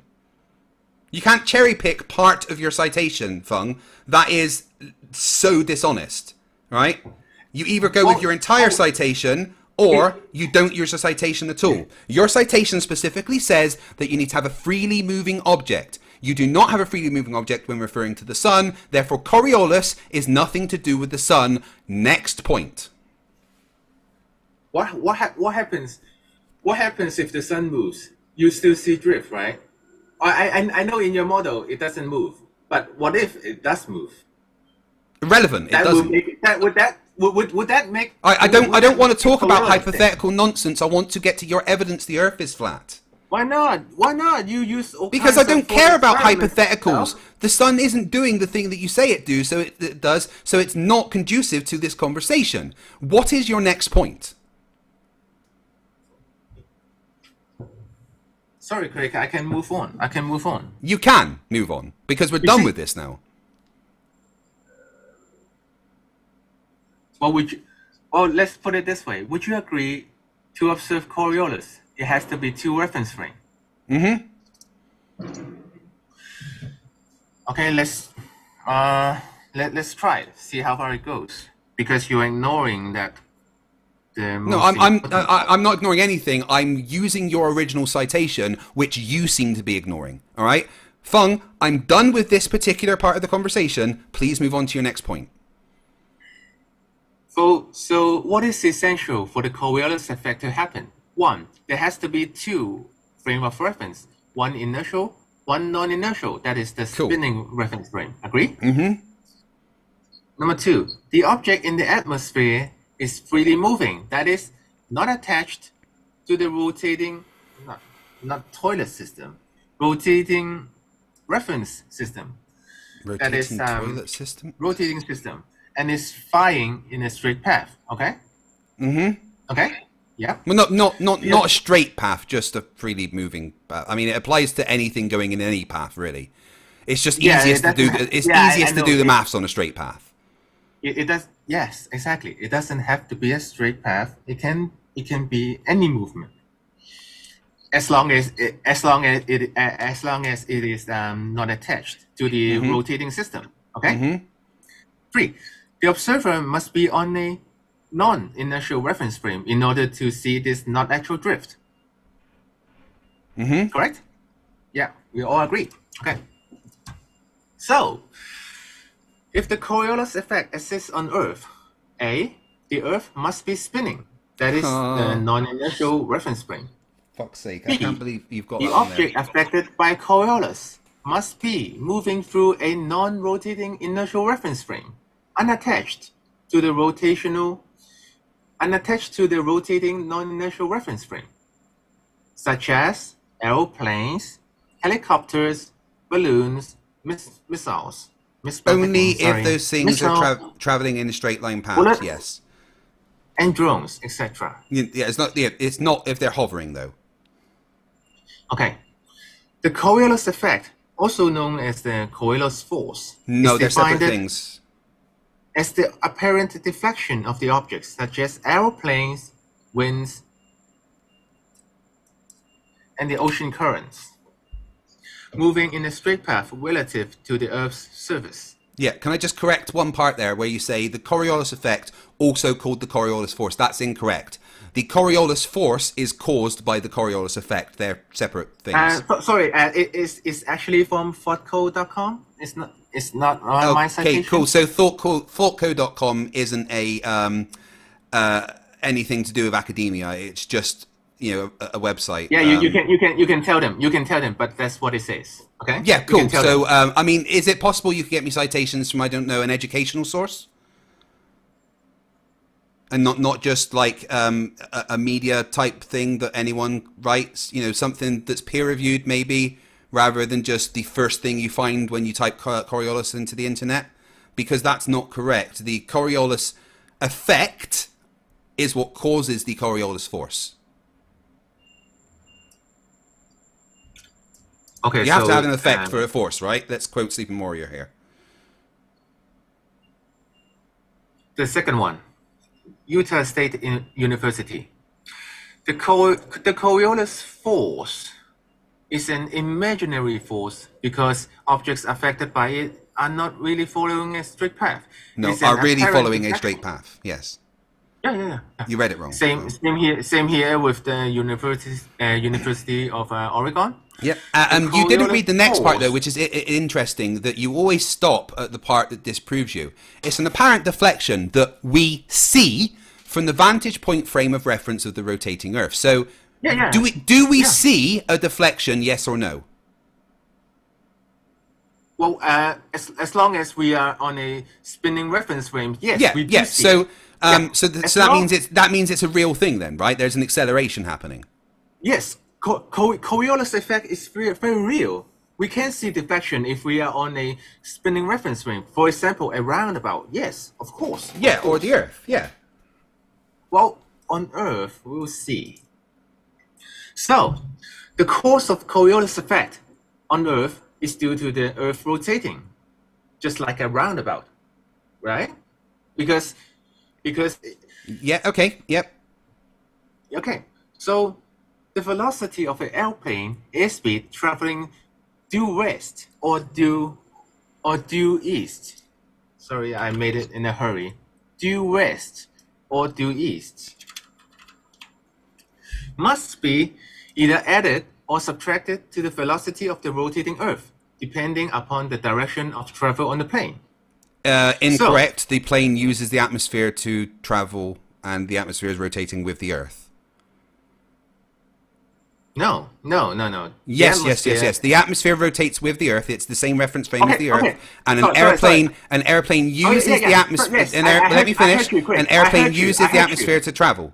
Therefore, the velocity of the plane is hardly affected depending on your east to west. The only thing that really affects it is like the trade winds and stuff. Then there will be no Coriolis to observe, right? Because Well, there is because the they are- Coriolis because force they are applied. The properly Coriolis in the force same- applied to a plane is very small compared to the big ass engines that power the plane. It doesn't matter. Why are you detailing the plane?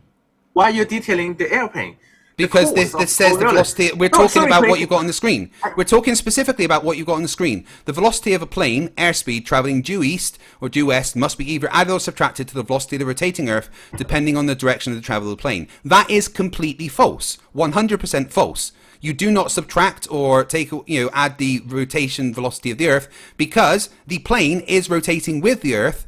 The atmosphere is rotating with the Earth, and the plane uses the atmosphere to move. So it has a airspeed relative to the rotation of the Earth. Then there will be no Coriolis effect to observe then, because they are on the same reference. Well, yeah, it's very hard to The observe air- Coriolis the Earth- force. It's Sorry, very hard to sorry, observe. Craig, sorry, You Craig. asked me a Sorry, question. Craig. You ask a question. Let me answer. All right. I haven't even finished. But you asked me a question. You said there won't be any. You said there won't be any Coriolis observed then, right? And I said I was about to answer that question. Any Coriolis will not be observed on the plane because the plane's engines are a lot stronger than the forces imparted by Coriolis. Well, it has nothing to do with the engine of the plane because you're Yes, it detailing does. the object in the because you're detailing the object in the inertial reference frame. Well, And course. and we're talking about all the forces involved. You always have to talk about all of the forces involved. So there will be a Coriolis force imparted onto the plane. There will be, absolutely 100%. However, it is negligible compared to the forces imparted due to lift and drag from the engine.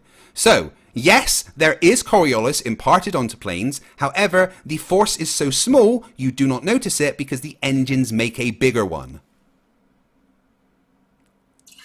you said the Earth and the atmosphere move as one. Yes. That makes it one reference frame. Mm-hmm. In order to observe Coriolis, you need two. Yes, and an airplane is if also the Earth- freely. The airplane if is the Earth the airplane and- is freely moving within the atmosphere. So it is being carried with the atmosphere, but has a velocity relative to that atmosphere. Does that make sense? So let's say let's say that the Earth has a linear velocity at the equator of approximately 1,000 miles an hour to the east, okay? And a plane takes off at the equator, traveling west, okay? It has that 1,000 miles an hour to the east already on it. But in relation to the Earth, in reference to the Earth, it is then traveling at an airspeed of, say, 500 miles an hour. So in reality, the airplane would be traveling to the east with a linear velocity of only 500 miles an hour, which is because the Earth is rotating. Okay, can I get a few sentences in without interruption? Please? Yeah, well, if you ask a question, I am going to answer. And you are going to interject, right? If you ask a Okay, question, got I it. will answer, yes. Got it. If the Earth is spinning, and the air and everything inside it is also spinning, then they are essentially in the same reference frame. Correct? As long as it is maintaining the exact speed that those things have. Again, an airplane will, as well as the rotational speed of the atmosphere, have a relative ground speed to the, a single point that it's relative to.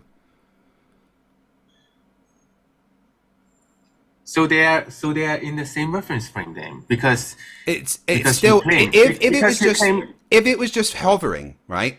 If it was just hovering, it would be completely in the same reference frame.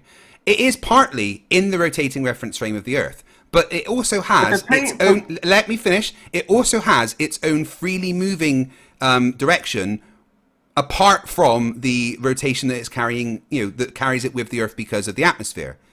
So then you will not see drift because you see the Earth and the atmosphere as one, and the plane on it is not freely moving. well, it is freely moving because it has a ground speed relative to a position. Well, it's not freely moving because the airplane is It's inside still the freely moving. atmosphere. Right, okay, let me explain it again.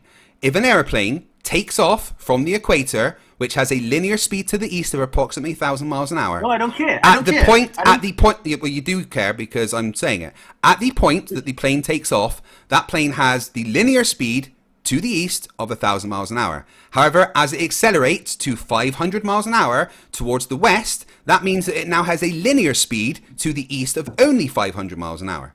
It is within the reference frame because it is using the atmosphere to create its lift, but it is also freely moving because it is generating a path from the thrust from the atmosphere. Why would it matter? Because of course it the matters. Earth and the... Sorry, Craig. Why would it matter? Because the Earth and the atmosphere move as one. It doesn't matter if it takes off or does anything. It's still on the same moving reference through frame. the atmosphere, Fung. Right. An airplane moves through the atmosphere, therefore it is freely moving. But you say they are S1, so it doesn't matter if it takes off. The airplane moves through. It moves through the atmosphere, therefore it has its own path. So yes, Coriolis, and we can even calculate the amount of Coriolis that is applied. Okay. Right? We can calculate that force that is applied. However, the engines impart a much larger force and counter any drift that would be imparted onto the plane's path due to Coriolis. In your example, what you're saying is the Earth and the atmosphere move as one, so they're essentially the same reference frame. Yeah. Okay. So aeroplane moving in the air can be considered like you are in a roundabout. You move a toy car from one direction to the other. Can we equate to that? Because they are on the same reference frame. It doesn't matter where it is in the air or in the ground. They are moving. Okay, you clearly didn't listen to anything that I said. Can we correlate that? Can we correlate that? If the Earth and the air move as one, they're essentially the same reference frame. Yes, the atmosphere is in the same reference frame as the Earth. However, the plane is moving through the atmosphere, Fung.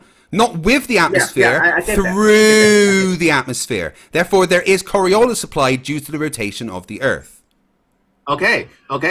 So it's just like so the air and the Earth are as one reference frame. Yes. How many times do I have to say the same thing? Yes. And then the aeroplane is moving through the air on a different direction. Correct. Yes. But it also carries with it the momentum of the atmosphere. And it doesn't matter if the plane is moving in the air or in the ground, because the air and the ground are the same reference frame, correct? Well, that's not true, because to move along the ground, you would have a lot more. How so? How so? I was about to answer, and you started flapping your fucking lips. So listen. Move as one. Do you want me to answer or not? Do you want me to answer or not, Fung? Do you want me to answer? Yes. You want me to answer? Shut the fuck up. Okay? When an aeroplane is moving on the ground, it is using wheels, which have a lot of friction and everything imparted, which is, again, much stronger forces than Coriolis. You can calculate. Here's the thing, right? You can actually calculate the amount of force imparted by the Coriolis. There's a specific equation to do it, and frankly, that equation doesn't care if something's freely moving or not. That just kind of, the velocity would just change the things that are happening with the amount. But there's actually a way to calculate the amount of Coriolis imparted onto things. And in your example, we could calculate the Coriolis force imparted onto the plane. You would have to take into account everything, like the rotational velocity of the Earth, the airspeed, the wind on that day, everything, the forces imparted by the engine, by the drag created against the plane with the friction. You have to take into account all these things to actually get a summation of all the forces. Coriolis force is just one force that's going to be applied to a plane flying through the atmosphere. You say Coriolis force? Yes. It's not an actual force. We've gone over this a million times. It's a calculable force. It's an absolute calculable force. So I think we can move on to the next point. Yes, we can. Yes. Can I Can I draw my conclusion now? You can try and draw a conclusion. It's going to be extremely skewed from stupid, but... So if what you're saying is true, the Earth and the atmosphere move as one. I thought we were moving on. It doesn't matter. It doesn't matter if the plane is flying in the atmosphere or moving in the ground. You won't see drift. You won't see drift because they're moving together, like you said, lockstep. In order to see Coriolis, you need 2 reference frames. Yeah, and the fact that it's moving through the atmosphere creates another reference frame.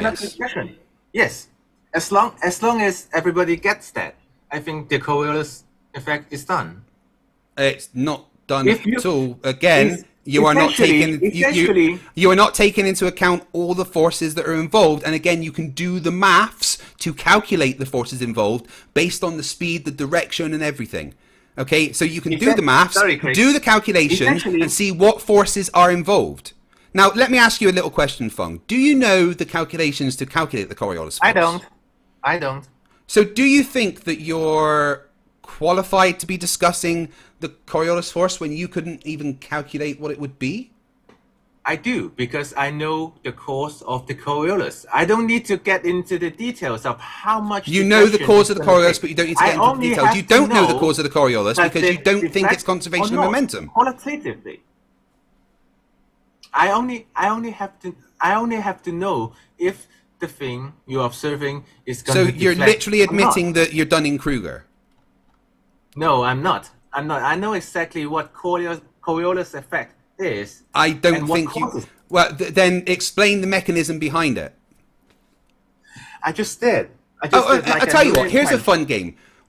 You wanted thought experiments, so let's do a thought experiment, all right? Let's imagine a rotating cylinder, all right, instead of a sphere. Let's imagine a rotating cylinder instead of a sphere. Something traveling... Yeah. Sorry, very quick. A cylinder would be something you will use. No, I'm just clarifying what a cylinder is. I'm dumb. This shape is a cylinder. All right. Yeah, so it's what you do in an experiment, right? You do in all kinds of liquids. This is a cylinder, you know. Right. So let's imagine a cylinder, cylinder that's rotating. Right. This is rotating. Okay. Okay. Right. Okay. And something is traveling from the bottom here to the top, but it takes off from here, and then it travels up to the top there. What would be the predictions of the Coriolis force applied to it? You tell me. It's your claim. Well, it's not my claim. It's what Coriolis is. I'm asking you, based on the known laws of Coriolis and the maths behind Coriolis, what would be the prediction that Coriolis tells us? It's not a claim. It is what Coriolis is based on the maths of Coriolis. So what would that maths tell us the prediction is here? You can just get to the point. And what will that thing do if it travels up? It will deflect, right? Certainly it will. Why would it deflect? Why would it deflect in this case? It's traveling up here. There's no difference in radius from here to here. So if it's traveling just in a north direction, the predictions of Coriolis on this is that there wouldn't be a drift. Because there would be no change in conservation of momentum. Because the rotational velocity, the linear velocity at every single point on this is exactly the same. So there'd be no conservation of momentum change. There'd be no need to conserve the momentum. And any momentum conserved would be no different when it got to the next point. So it would just be a straight line. As it rotated, it would just go in a straight line. That is the predictions of Coriolis on a cylinder. Okay. So, in your little cylinder example, you are asking me, essentially, will I see drift, right? Yeah. If there's something traveling. Yeah. Upwards. Yeah.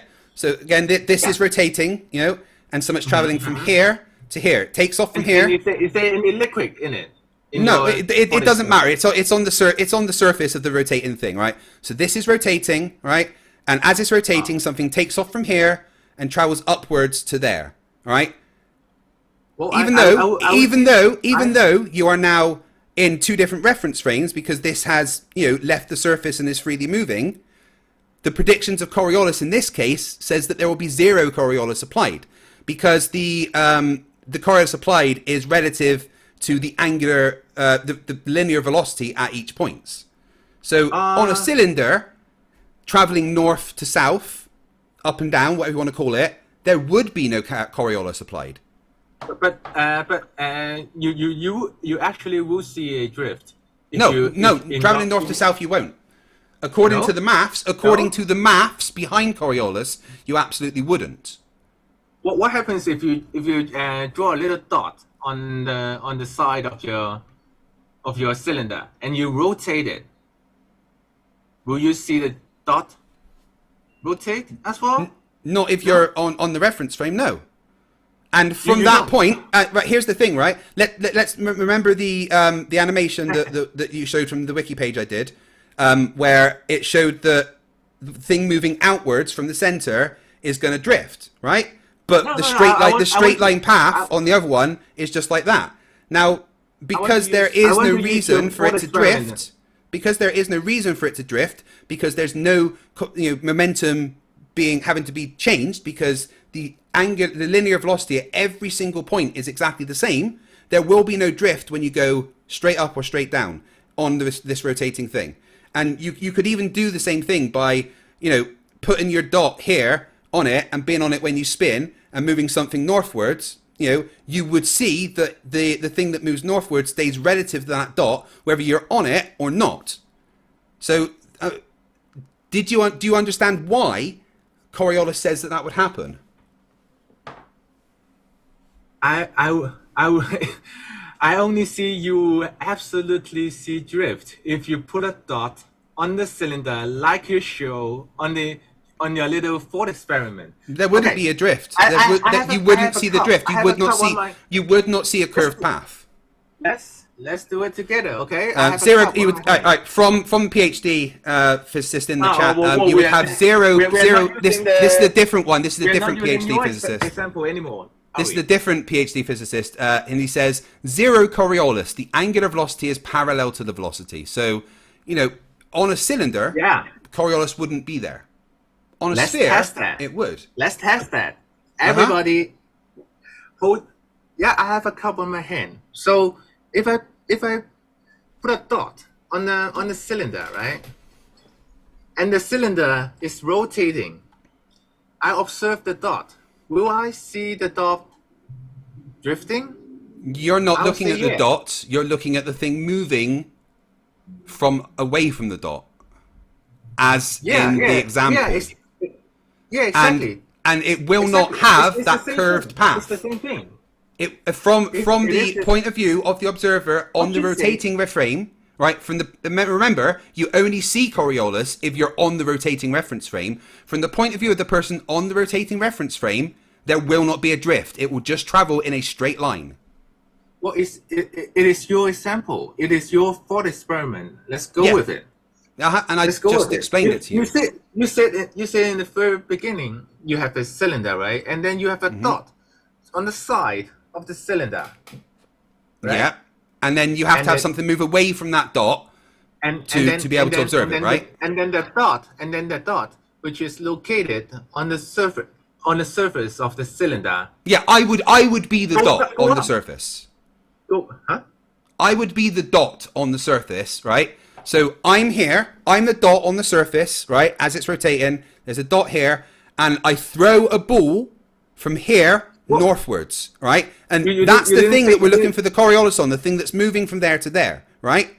And as it's rotating, the person here looking up would not see a drift. They would see the thing that is moving away from them, moving in a straight line path, not a curved one like you would see on a sphere or a circle. But that is not what you just said. That's exactly what I just said. No. It's not the same thing. It's exactly the same thing. Feng, that's literally what I've explained to you 4 different ways. No. Yes. In the beginning of your thought experiment, you said a cylinder and a dot on the surface of the cylinder, on the side of it. And then the dot travel upwards. And then the dot dot doesn't travel upwards. Something travels from the dot. No, you didn't say that. And that's what we're talking about, right? So we're here, and then something moves from here to here. So the plane, whatever it is, moves from here to here. From the position of here, the person looking at the plane take off, the plane would go in a straight line path. The ballistic would go in a straight line path. A ball they throw would go in a straight line path from the position of the person that's standing here looking at the thing outside of the rotating reference frame. There would be zero Coriolis applied. okay, so which one would you like to use now? A dot, a person, a ball, or It doesn't matter. So let's just say right, let's put a dot on here, right? Okay, so we've got a dot on there, right? Right, so that represents the initial point. All right, whatever you want. Okay, so let's say this dot then takes off and travels. Try and get this as straight as possible. Travels straight up. Okay, from that point. This whole thing's rotating the whole time. Okay. From the point of view of this initial point, right, it would not see a drift on this path. Okay, if this was a sphere, you would see it drift to the side as it goes. But because this is not a sphere, the person here on the rotating reference frame, looking at the thing moving away from them, would see a straight line path and not a curved one. Because science. Sorry, Kyle. okay. On a cylinder. Yes. From the bottom of the cylinder, and the person would not see drift because the whole thing is drifting together. That's why. Yeah, but I'm talking about them looking at something moving away from them, something that has left the rotating reference frame and is moving it has its own freely moving path away from the initial point. All right. The initial point would. I'm not changing it. You're just too fucking stupid to understand. You are at the initial point and something is moving away from you to the north. From your point of view, on the rotating reference frame, which is here, you are a little person standing here looking up. Whatever's traveling that way will not curve. The path will be straight because no Coriolis will be applied. Thing is spinning together. Except for the thing that has left the rotating reference frame and thrown away and moving from it, right? It is technically moving independently of the thing. However, because it's got conservation of momentum, it's still going to be moving with it. And because there is no change in the linear speed at each point, the momentum won't need to be changed, which means that the path that it would appear to travel, which is what we're talking about, the apparent deflection, the apparent path that you would see from this point looking upwards is a straight line path and not a curve. Okay? Yeah. It's very, very simple. I imagine a bit like you. Okay, so can we, like, next point then? Because I asked and answered, right? asked and answered. Let's move on. The reason why you will not see drift in your little cylinder for the experiment is because the whole thing is moving together. Except for the thing that's left it, of course, and is now freely moving. If something has left the surface and you are on the rotating cylinder at the bottom of it, of course you will see drift. No, you won't, because there would be no change in momentum.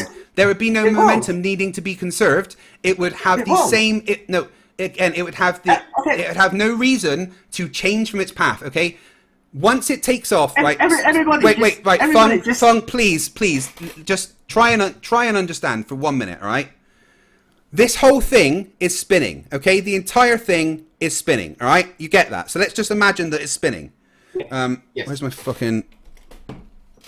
Okay, so we have an initial point here, all right? A dot there, okay? Remember, the whole thing is spinning, all right? Now, let's imagine that dot, where have I put it? I fucking might have just rubbed it off. Let's start a new one. All right, this dot here, right, is a cannon. It's a big-ass fucking cannon, okay? Right, sitting on top of it, right? And the cannon has fired a ballistic projectile to the north. All right? So it's fired the projectile from here upwards whilst the whole thing's spinning. Okay? Now, from the position of the cannon, the path that it's going to see is completely straight, because there is no change in momentum due to a different radius, right? It's carrying the momentum with it that it had here. The linear velocity at this point, right, whatever it is, let's say it's 10 revolutions per minute, 10 RPM, it carries that momentum of 10 RPM with it. And it carries that momentum as it travels north.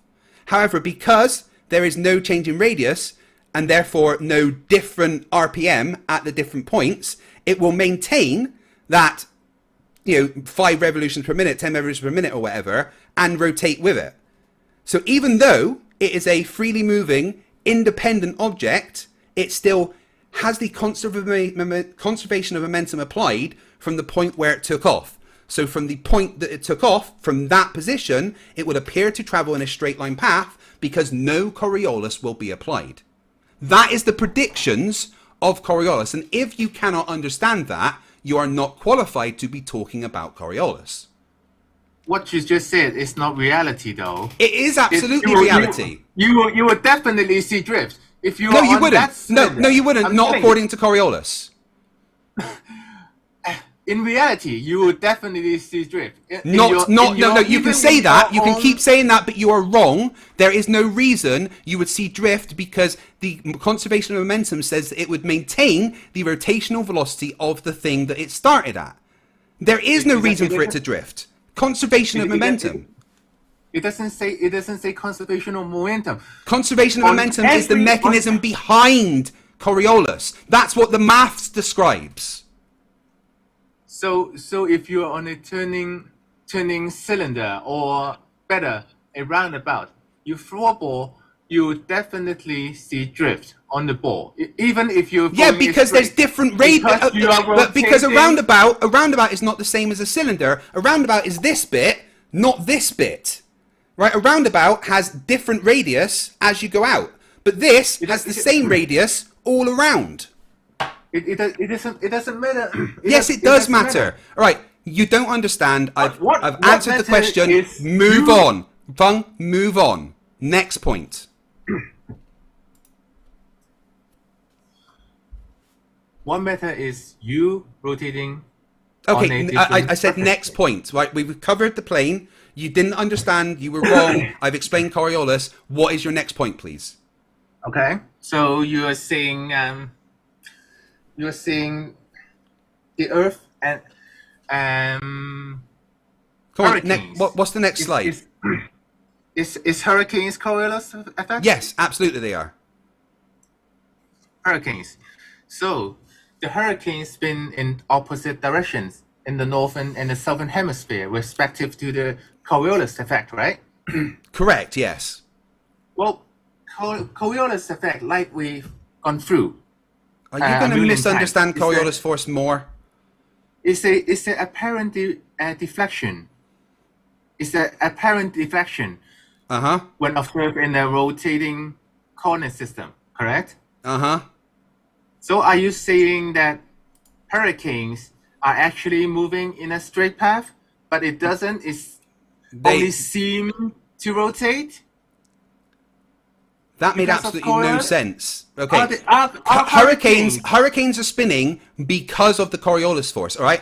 All the air, okay, so let's say it's colder up north, right, so the pressure's lower. So the air tends to move from the equator towards the north, right? That we know that, okay? So because of the difference in pressure, the air is going from the south to the north, meaning that the air becomes a freely moving object and therefore has Coriolis applied to it, which makes it rotate clockwise. And because it's rotating clockwise, it creates lower pressure at the other side, which drags in more air, which then makes more clockwise rotation. And it's that clockwise rotation, because of the air moving in a path, that then creates the hurricane, because of the massive differences in pressure that are involved. So that's why the hurricanes spin one way in the north and another in the south, because the air, would be dragged towards the poles, which are the colder part, where the pressure is slightly lower for majority of the time anyway. And because that air is moving, it's subject to Coriolis force, which imparts a clockwise/counterclockwise and brings in more air and creates hurricanes. Yeah, thank you. So hurricanes are actually rotating. Yes. Yeah, they're actually rotating. Yeah, absolutely. And they also move in a path. Then it is not Coriolis. Then it is not Coriolis. It's the reason they're rotating is because of Coriolis. With all the citations on screen, how Fung, did you Fung, say such a thing? Fung, it's rotating because of Coriolis, but that whole thing that's rotating, that whole hurricane, is also moving in a path. The Coriolis force, Utah State University, the Coriolis force is an imaginary I was right, he's going to force misunderstand Coriolis more. Because objects affected by it are really following a straight path. It is an apparent deflection. Oh, no, but the deflection definitely happens, and it's an acceleration you can measure. So you can literally see, Fung, you can literally see that things drift from your point of view. Okay? Hold on, there is an acceleration happening, right? You can't deny that. There's an acceleration happening, which means that it's going to rotate. So Simple. It's actually rotating. Sorry? Not seem to rotate. Not seem to drift. It is the hurricanes are actually rotating. Because of the drift that was imparted onto it, yes. So it is actually rotating, not an apparent once there's enough force behind it, yeah. Now, what I think you're misunderstanding here is it's Coriolis force that causes the hurricanes to happen, right? It's that initial rotation forced onto the air that's moving in a path, right? That rotation is the clockwise rotation, or the anti-clockwise rotation is forced onto the air, okay? You see that rotation, you see the path deflection from your position on the rotating reference frame. So because that is a real acceleration that happens, it's a thing that you can measure. So because of the drift of the air, it creates the rotation, which causes more differentials in pressure, which build up the energy of the hurricane. Can you? Yeah, I think we can. Well, I think we are done on the. Yeah, we're done on that bit. Could you please? It would be lovely if you learned what Coriolis actually was. That would be fantastic. Sorry, Craig. One last thing. Could you please read out the last part of my on the screen and the first part encyclopedia, and then we can end it. Within a rotating coordinate system, the object acted on by the Coriolis effect appears to deflect off its path of motion. The deflection is not real. It only appears to happen because the coordinate system that established the frame reference for the observer is also rotating. Absolutely. Thank you. So it's an apparent deflection, but it's a real acceleration. All right. Let's just before you finish that, go back to the animation. Go back to the animation. Go back to the animation that I created, please. Now tell me, when you're looking at the one at the bottom, make it play. Right? Is it drifting? Yep. Is there an acceleration and a rotation imparted on it? Yes or no? You mean the red dot? No, we're looking at the thing that's rotating. The thing that is having a drift imparted onto it. Not the red dot. That's not what we're looking at. We're looking at the ball that is moving and having the Coriolis applied to it. Is that a drift that you can see and physically measure, yes or no? We can see it, yes. Yep, and can you measure it? Well, yeah. Is there an acceleration? No, because it's a. Excuse me. Is there an acceleration? It is moving off of a straight line path, so there has to be an acceleration. Yeah, in a straight path, yes, there is an acceleration. There's also an acceleration off of the straight path because Why? You just agree. Because you can see the drift happening there. So the acceleration is happening not just in a straight path, but in a curved path. Sorry, Craig. On the Sorry, on the, is it on the happening? diagram- Can you see the curve? Yes or no? Can you see the curve? Can you see the curve? Yes or no? Yes, I see the curve. Therefore, it is not a straight line path. Therefore, there is an acceleration imparted on it that deviates it from the straight line path. Wow, this is interesting. I mean, you're literally showing it right there. You are literally showing it to me. From your own diagram. Yeah, the thing that you cited. Yeah. Yeah, on the top path, the ball is actually going straight. Yeah, but on the bottom one, which is the But on the rotating bottom reference one- frame, the bottom one is the rotating reference frame that you are on, and from that point of view, the drift is a very real thing. You can physically see it happening. But it's only because you are on that rotating reference frame. However, that still means there's an acceleration imparted onto it. It only appears to drift. It even says it. Yeah, but you can physically measure how much it's drifted. You can physically measure how much it's drifted, can't you? Lower part of the picture sees the object as following curved path due to the Coriolis effect. Uh-huh. You only see, but you see the first So one. you are literally seeing the curved path, which means there is acceleration off of the straight line path. Asked, answered. Next point, please. We're We're done with Coriolis. We're done with you We're done with you misunderstanding Coriolis now. How about we get to the point where you can present some evidence the Earth is flat? How come every time you bring up an example and then Because I've answered your questions and I don't care if you don't understand them. I would now like to get to the point where you present evidence that the Earth is flat.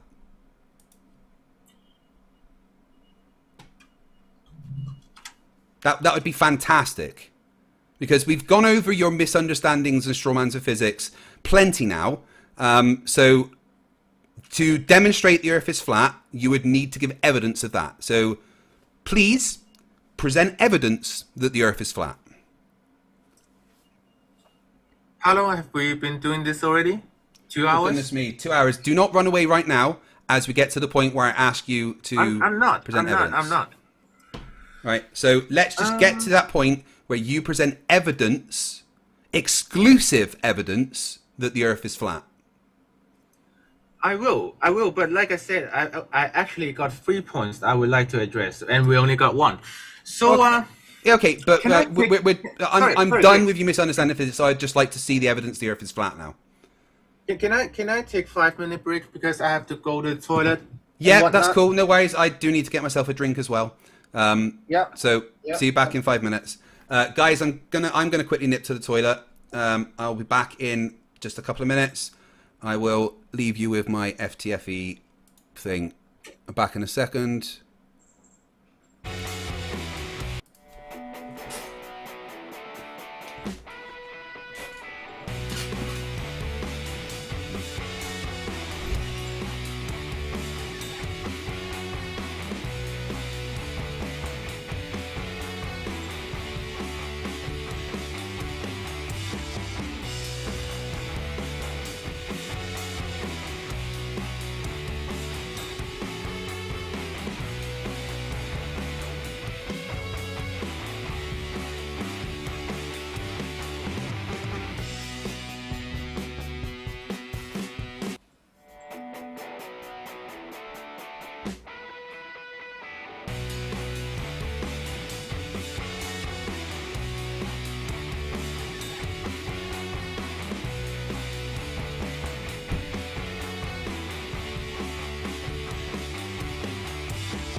Be back, guys. Just gonna have a quick smoke.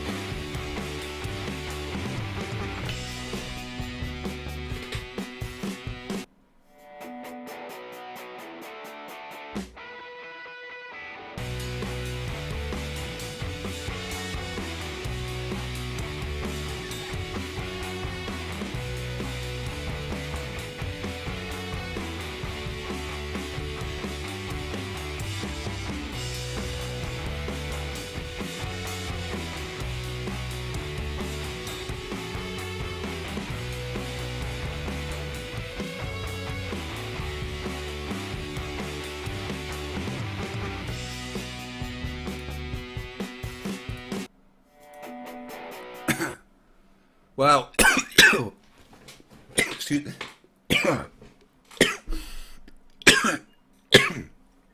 Just took a hit, and that's making me. Okay, I'm sorry. Anyway, hello. Well, I'm back. So here is the moment, guys. The moment we've all been waiting for years and years and years. We're about to see some evidence that the Earth is flat. I'm excited. I don't know about you guys, but I'm definitely excited. I best get my whiteboard ready, so I can take notes. Still got the maths that we were trying to show Rachie on there. But you need a force. Man, Rachie's whole thing of, right, well, the force is from gravity's acceleration, but where's the force come for the acceleration for that in the first place? It's like basically saying, well, where's the force come for the acceleration for an engine? Oh, right, from the combustion. Oh, wait, but where's the acceleration that caused the force for that combustion? And where's the force that caused the acceleration to cause the force for that combustion for the engine? So fucking stupid.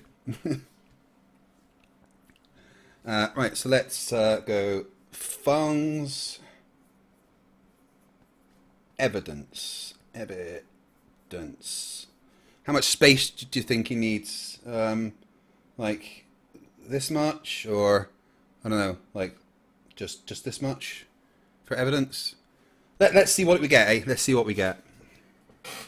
The sun and the moon are Coriolis. Gleam, I see you there, as well as the Gary bot.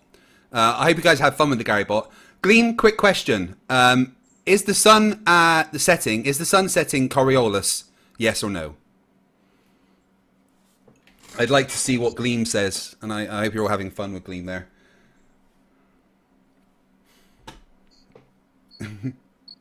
Fuck YouTube says, for $5, given what came out of his mouth, what could be left to go into the toilet? Budumch. Sewer Tapes, Tony, why would you time me out for asking the clarifying question? Bring the hell out of your mod stuff. What's going on? Please, guys, no arguing in my chat. Pearlfish, hashtag Coriolis ate my evidence. Alright, if you guys haven't seen, there is a really good science communication channel called Kyle Hill. Kyle used to present for Nerdist, and they had a little spin-off, well, a big spin-off channel called Because Science that Kyle Hill presented, where he'd do things like, do you really want Flash's super speed and things like that. So he's got a competition where he wants you to be able to explain a wormhole better than the classic, paper folding and pencil through. And I've made what I think is a really good entry to that. So if you haven't seen my Kyle Hill wormhole challenge, please go and check that out. Fung, you back? Yes, I'm back. Thank you. Yeah, I needed a break there. So, 1 second, I'm just seeing what the chat said. I asked someone specific a question. I don't know if they've answered. No, I don't think they have. Right, anyway, Fung, let's do this then. Evidence that the Earth is flat. What do you reckon? Now, I have been doing this for 3 years, 500 plus debates in, and I've not seen any evidence the Earth is flat yet. Okay, I'll tell you what I do, right? At this point, I will give you uninterrupted, what do you need? 5 minutes? 10 minutes? Yeah, 7 minutes should be enough, okay. All right, computer, set a timer for 7 minutes.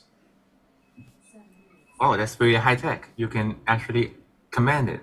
Yeah, by seeing it. It does everything for me. Like I use it to turn on my TV and open my curtains and stuff.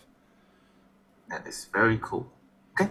Right, here we go. Evidence the Earth is flat. Can't wait. Sorry. One more thing before you start. The evidence of the for the flat Earth is gonna be pretty short, but I have to make this argument first in order to bring my evidence. So this is also a impossibility of the globe Earth argument still, but after this, I will present my evidence for a flat Earth. Is it okay? Uh-huh. All right. So can I start now? Yeah, go ahead. So Sticking. it is about the horizon. Well, let's define it. The horizon, it is the apparent line that separates us from the sky, us being the ground. It is from Wiki. The line where the Earth seems to meet the sky, the apparent junction of Earth and sky sailing towards the horizon. Pretty straightforward. The line at which the Earth's surface and the sky appears to meet. Okay? And then why is all the citation above mentioned apparent horizon? Well, it is apparent because it affects by the observer's height. The higher you go, the farther you can see. Simple. And the second one is the weather.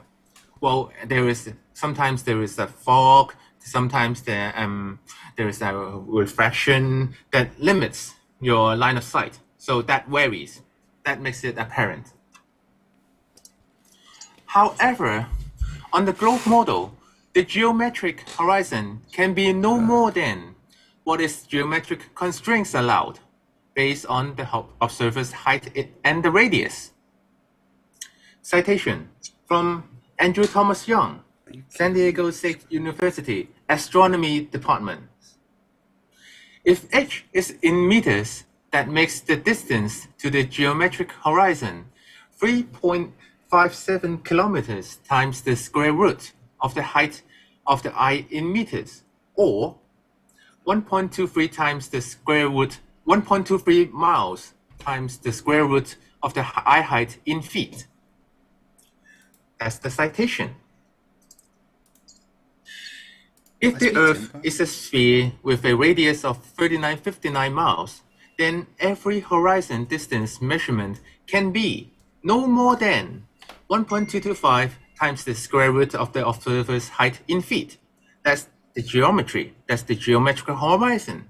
That's what makes them ships go over. You guys say all the time. That's the Earth curve, and it correlates with the Earth curve calculator. That is your math. Now, we have this image called the black swan. I want you to pay attention to the horizon because my whole argument is the horizon. Now, the platform hill house and the platform habitat are just demarcations for the distance from the observer to the horizon. You can see platform hill house at 6.2 miles, platform habitat at 9.4 miles.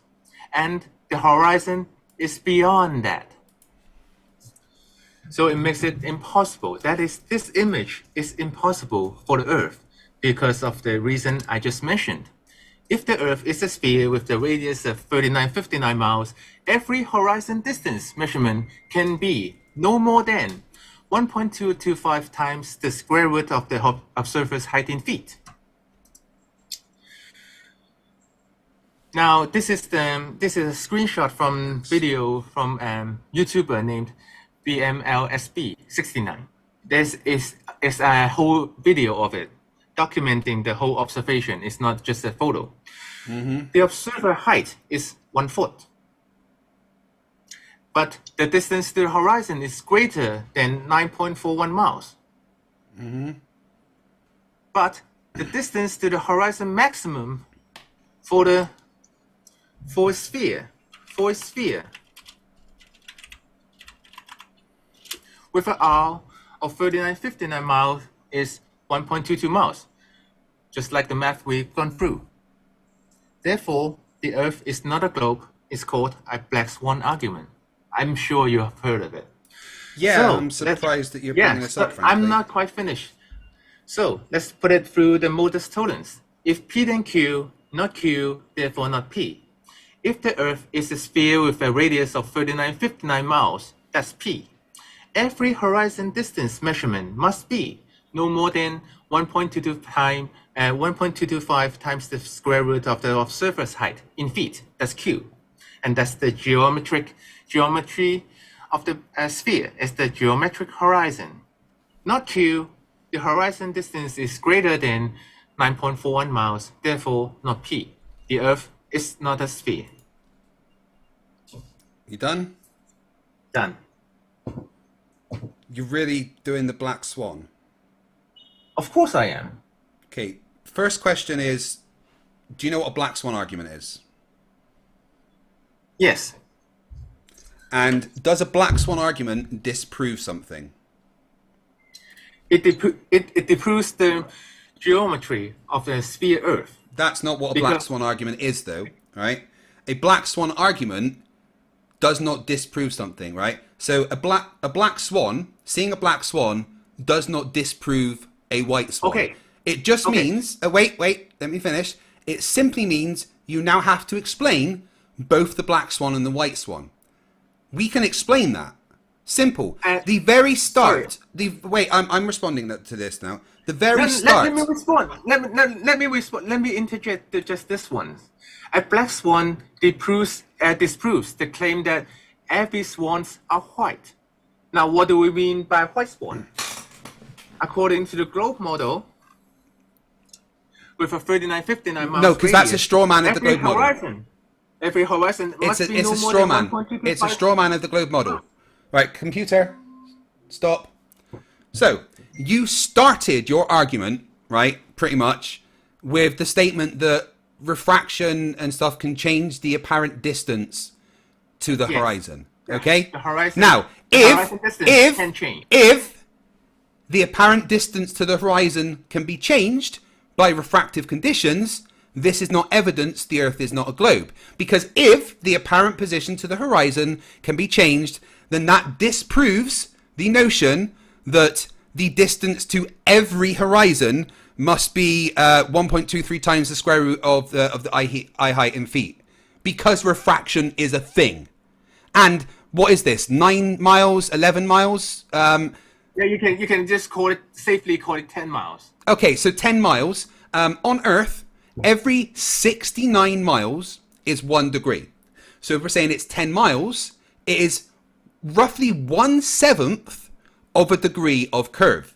Standard refraction is 1 degree, which means seeing that observation is in complete agreement with the globe model, which includes refraction. As for your modus tollens, you've used a false analogy because you completely ignored all the variables in your modus tollens. That modus tollens only holds true if there is no atmosphere, if there is nothing in the way to distort the view. Refraction happens. Refraction has also been quantified. Refraction has also been proven to be able to bring things up from behind a horizon. What you are showing is something that is perfectly possible with the globe model. You presented another straw man. So you're saying the black swan argument is a straw man, right? I'm saying that you strawmanned the black swan argument and that it's not a black swan argument because, well, no, it is. Technically, it technically is a black swan argument because it means that you now have to prove both that and the geometric horizon. Now, the geometric horizon has been proven with measurements over and over and over. If you'd like to see those measurements, just head to mctoon.net/r or go to Jesse Wazowski's WordPress site where he did it himself. Now, we are now talking about refraction, which will give us an apparent horizon. You can't measure the distance to the apparent horizon because it's apparent, because refraction happens, right? And because refraction happens, the horizon can appear wherever refraction says that to be.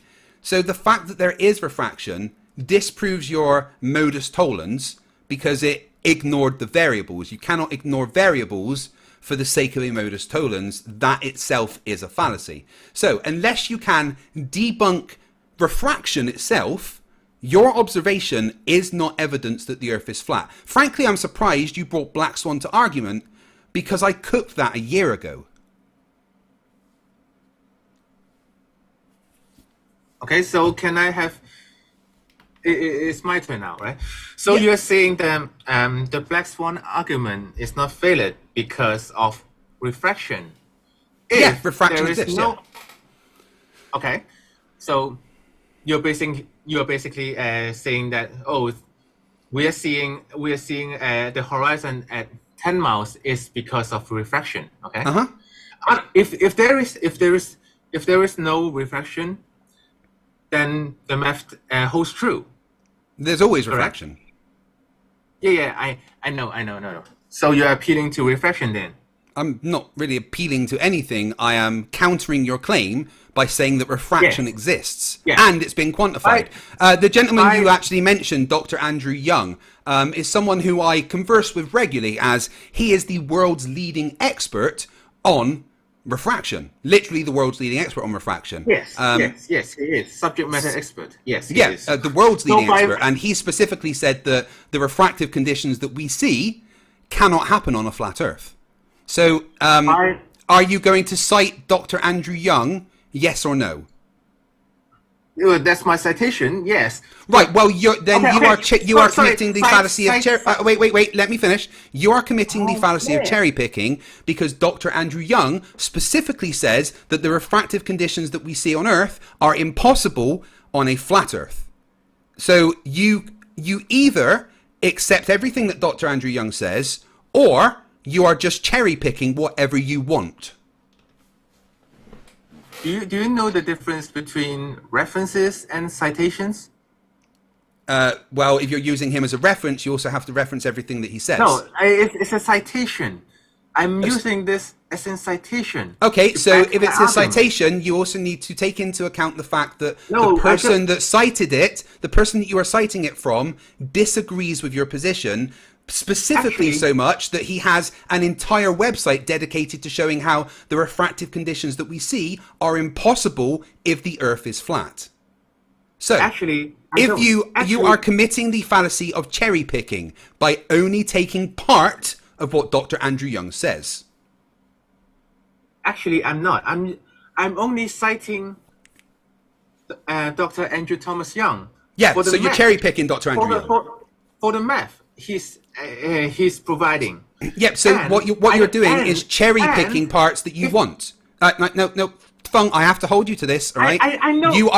I have to hold you to this. You are cherry picking the parts of Dr. Andrew Young's work that you want to prove your point. That is dishonest and is a very, very big fallacy.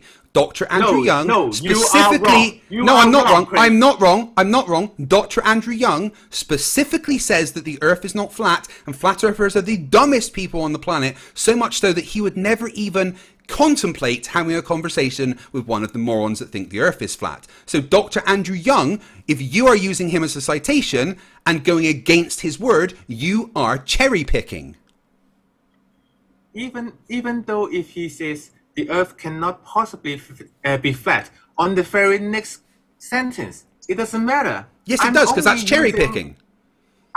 No, you don't understand what a citation is. I do, and that citation is a cherry pick citation. You don't know the difference between references and citation. Yes, I do. That citation is a cherry picked citation and is therefore not valid. No. I'm only citing this for his math. Yeah, and his math says the Earth is not flat. So you are cherry picking. No. What you see on screen is what Andrew Thomas Young. Yeah, what I see on screen is the part of Dr. Andrew Young's work that you've cherry picked. Yes.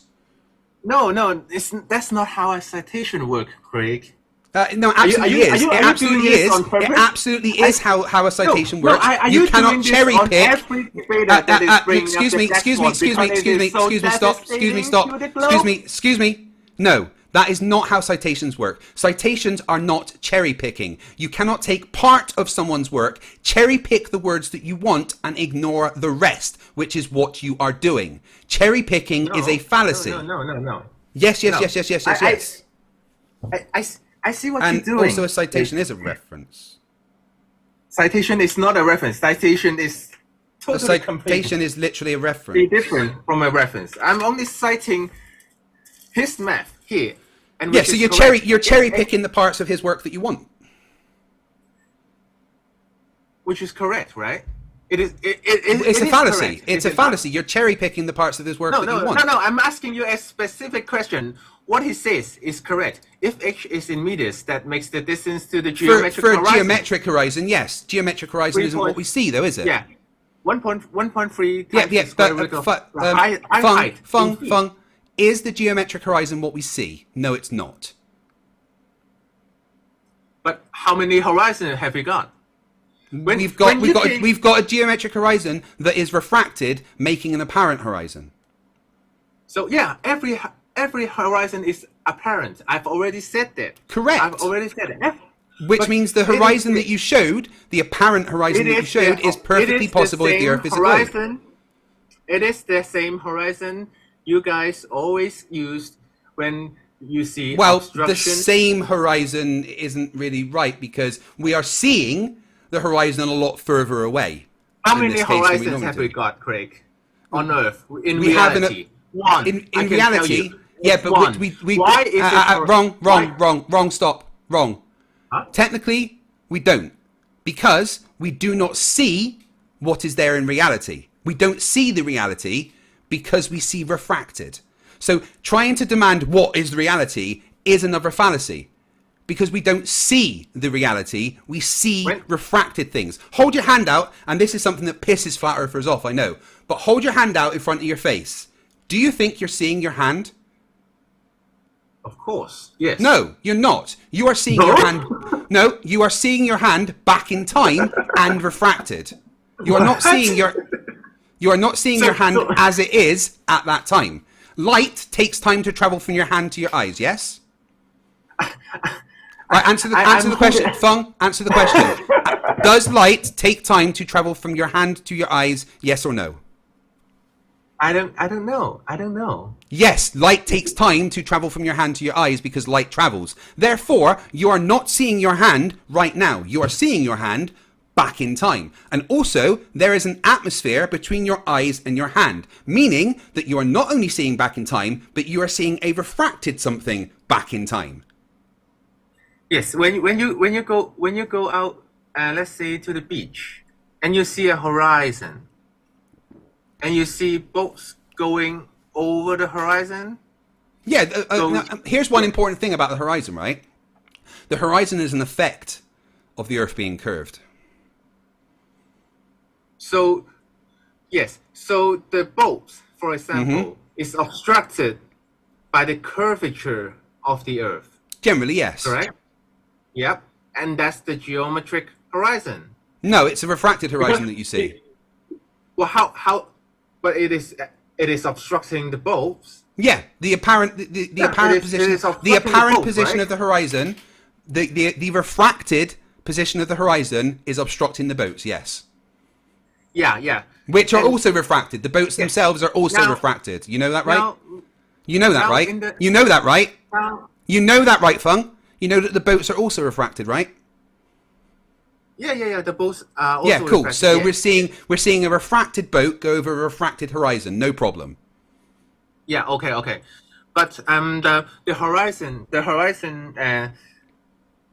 When you're observing the horizon, and one foot observer height, the horizon can be no more than 1.23 times the square root of the observer. Except so that's not if what you're you see. standing on one foot, Why you go around in circles, Fung?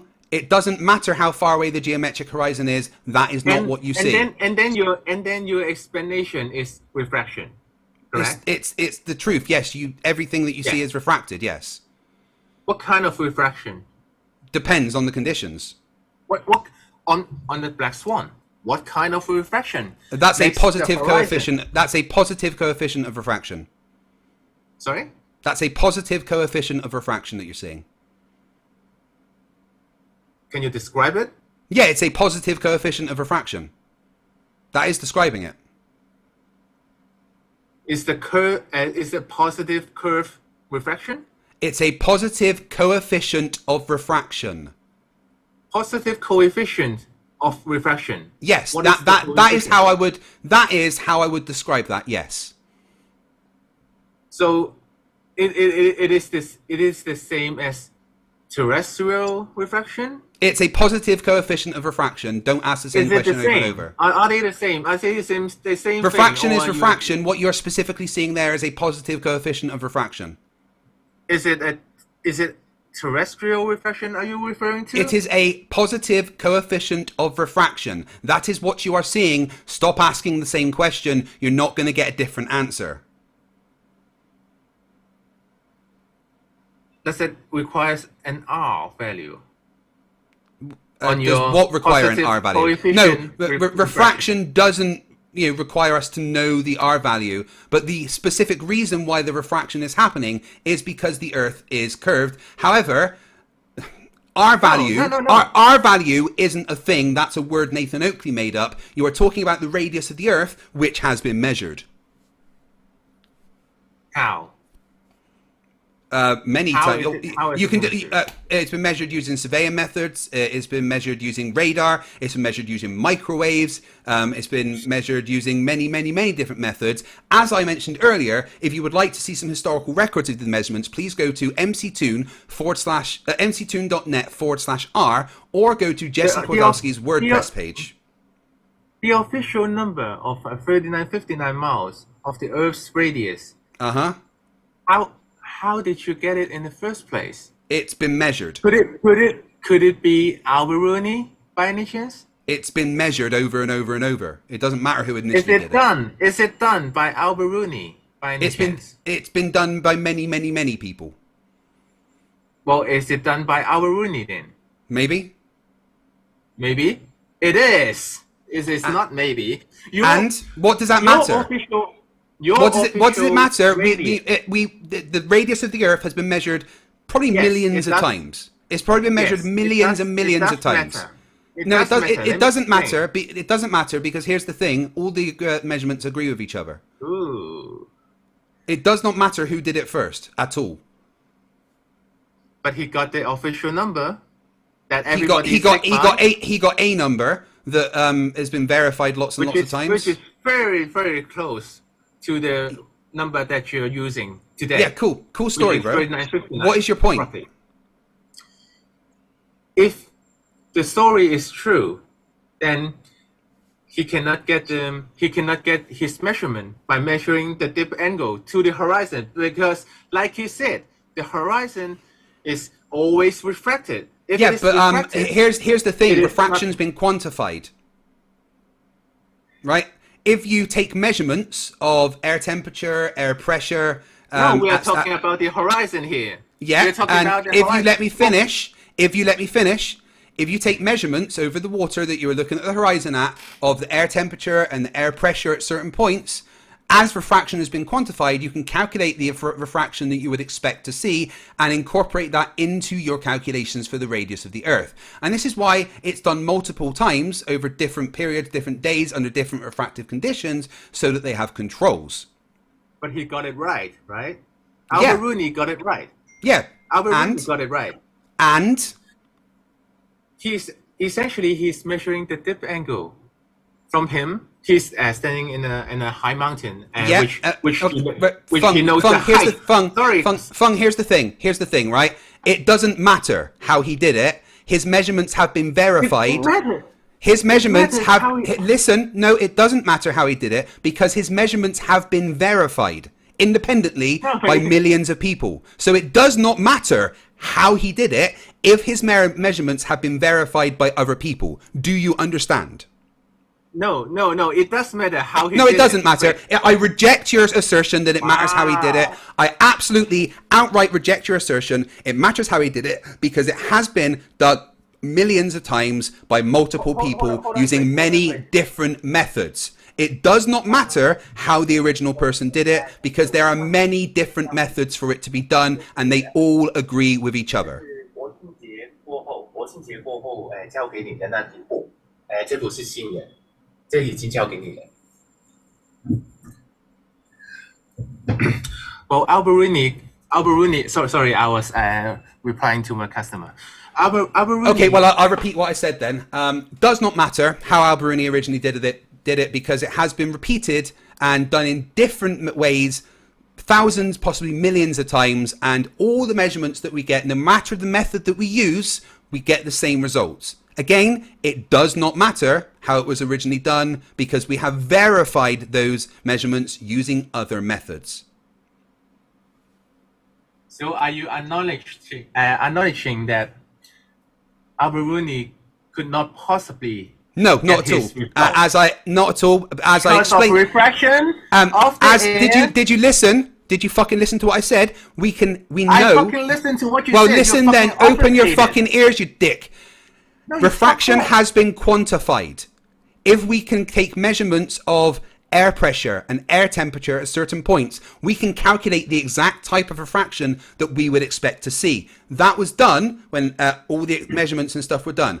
The pressure and temperature measurements are done and taken into account. Also, we have years and years and years, centuries of studying refraction and quantifying refraction. So based on the particular conditions, we know what refraction we would expect to see, and that can be taken into account. And again, it does not matter how he did it because the measurements have been verified with other methods, meaning they were right. Next. What you're saying by refraction. Next. Is this how you do debates? Yeah, I destroy you and ask you to move to the next point. No. Okay. So what's your next point? Alberini could not possibly... Again, I don't care about Alberini. It's been done millions of times since then. No. You don't care. He's the one who gives you the radius. And no, now you don't care.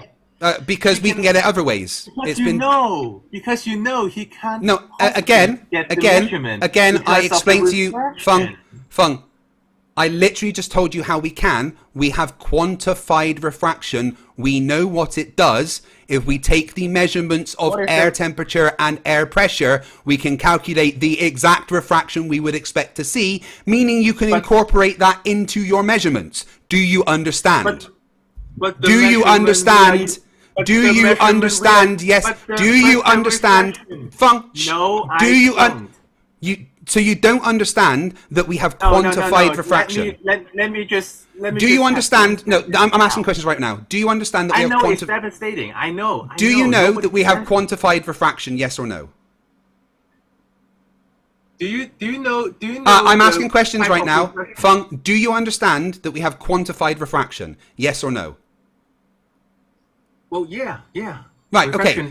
If we have quantified refraction, i.e., studied it, have a model of it, can make predictions based on the conditions, and we take the air temperature and air pressure at certain points that we are trying to do the measurements at, doesn't that mean that we can calculate the refraction that we would expect to see and incorporate that into our measurements? Yes or no?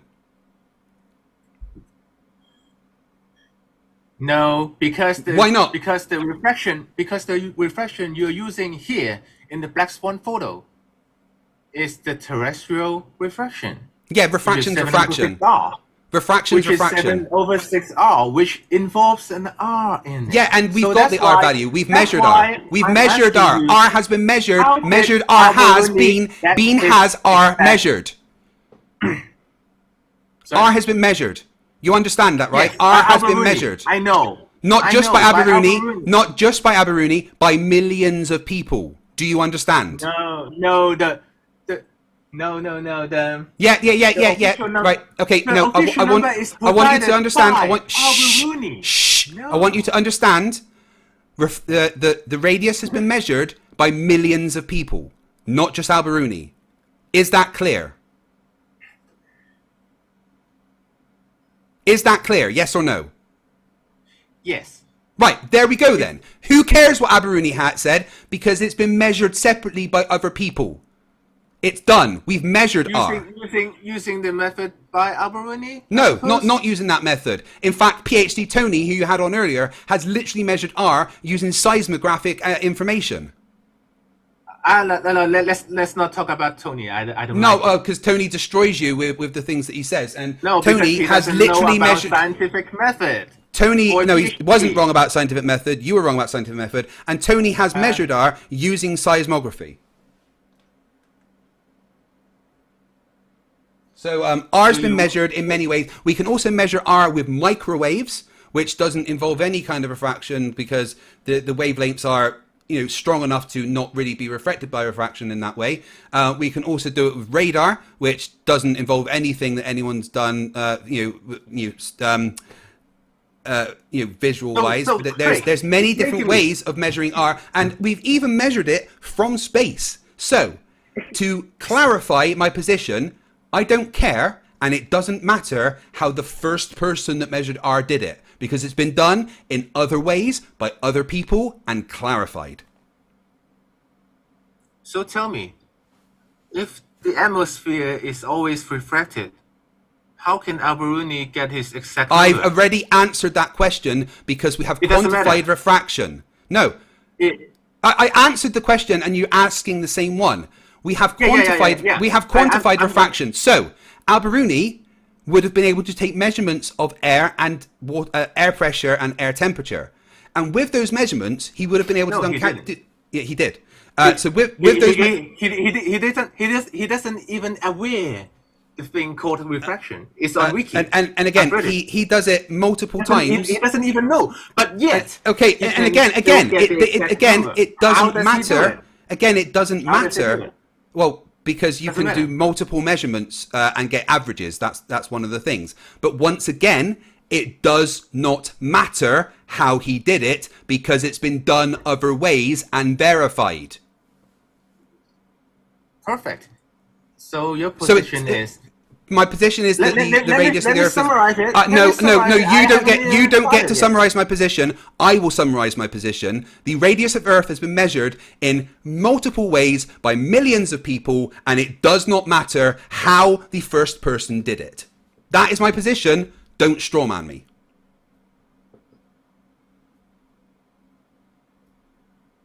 Okay. Okay. So I can rely on the measurements that have been done. Any more evidence of flat Earth? Because the black swan is perfectly possible on a globe. I can even show you a simulation of the refraction making it happen. Sorry, Craig. I don't think I have any more arguments if you are going to conduct. So you've been destroyed. Echo chamber like this. No echo chamber. I am destroying your arguments and not allowing you to go round in circles. You asked me the question, I answered it several times, and you kept asking the same thing. You can get averages by doing it multiple times, and the fact that it has been redone by millions of people with many, many different methods means that we have a measurement of R. It does not matter what the original person said or did or how they did it. We have more accurate measurements that are done in multiple different ways. So we have R, right? Therefore, we can calculate refraction. Therefore, we know that what you showed, the black swan, is absolutely possible on the globe. So it's not evidence that the Earth is flat. So do you have any other evidence that the Earth is flat? So it doesn't matter. It doesn't matter what the first person did. No, it doesn't. But yeah. I get that. But he got the correct, supposed correct answer. Yeah. But doesn't matter what he did, right? No, it doesn't matter. Doesn't matter. It doesn't matter. It doesn't matter because it's been verified. Stop going over the same thing. I'm agreeing with you. I'm agreeing with you. Cool. So you understand it's been verified and we've measured R. Cool. You've agreed with me. Next point. No. I'm agreeing. No, you just said you agreed with me. We're going to go with that. What's your next point? Alberuni part. Yeah, and we've also measured it in many other ways. So it doesn't matter. So what's your next point? Yeah, it doesn't matter. But he got the exact same measurement that everybody uses today. Yeah, cool. Despite that there is the fact that there is always refraction, but he still got it. Yeah, you can take averages. Yeah, You can and- do it. and- You can do things multiple and times. all- And and all- fung, and all fung, the- fung, all- fung, fung, fung, fung. You are arguing because somebody got the right measurements. That is fucking dumb. The measurements have been confirmed. It does not matter what the original person did because we verified it in more accurate ways. Can you please move on to the next point? So, so I have to move on to the next point already. Yeah, because No, Craig, I've explained how that one's don't fine. think- I don't think I can provide you with anything more if you're going to argue stuff like this in your what, way, with in facts? your little echo chamber. Why I don't have an echo chamber. Why don't You're you come here. out and debate? There are flat earthers in the chat. This is not with an a- echo with a chamber. moderator. I gave you a chance to present your evidence, and I have debunked your evidence because it is not evidence that the Earth No, is flat. no, And you just have saying, not I did debunk it. Refraction simply debunks your evidence, and just saying, But oh your- well, your and refraction just saying that the original person got really close to the figures that we have now is also not evidence that the Earth is flat. So I have debunked your point. So if you have any other evidence for that the Earth is flat, then I'd really like you to present it. Because, again, I've been doing this for 3 years, and no one's presented evidence that the Earth is flat. 3 years always like this, right? Yeah, I get it. 3 years of having no evidence presented by flat earthers, right? It's again, refraction debunks the black swan. Terrestrial refraction requires just an R, refraction. and you cannot get an R value. Again, R has been measured. Again, R has been measured, and R has been measured using non-optical means. R has been measured using non-optical means. Do you see the paradox there? No, I Al-Biruni don't. Got it right. The point And is, the so point what? is- Who cares? The point is, Al-Biruni got it right, but he Who can't get it. cares? But he can't get it right. So how on earth? Why couldn't he get it right? What if there was minimal refractive conditions? How on earth? Wait. Right. Let me answer your Fung. Let me answer your question. Oi, dipshit. Let me answer your question. Dipshit. Let me answer your question. Maybe there was minimal refractive conditions. Maybe there was minimal refractive conditions. Maybe he did it lots of times and took the average. The fact that he got that is irrelevant because it has been verified. Okay. So you say he's done it on multiple occasions then. So Not one just- day the horizon is closer. What number? That's why will you he- take will he get? averages. Well, the next day the That's horizon why is you take further. Fung. That's why you take averages.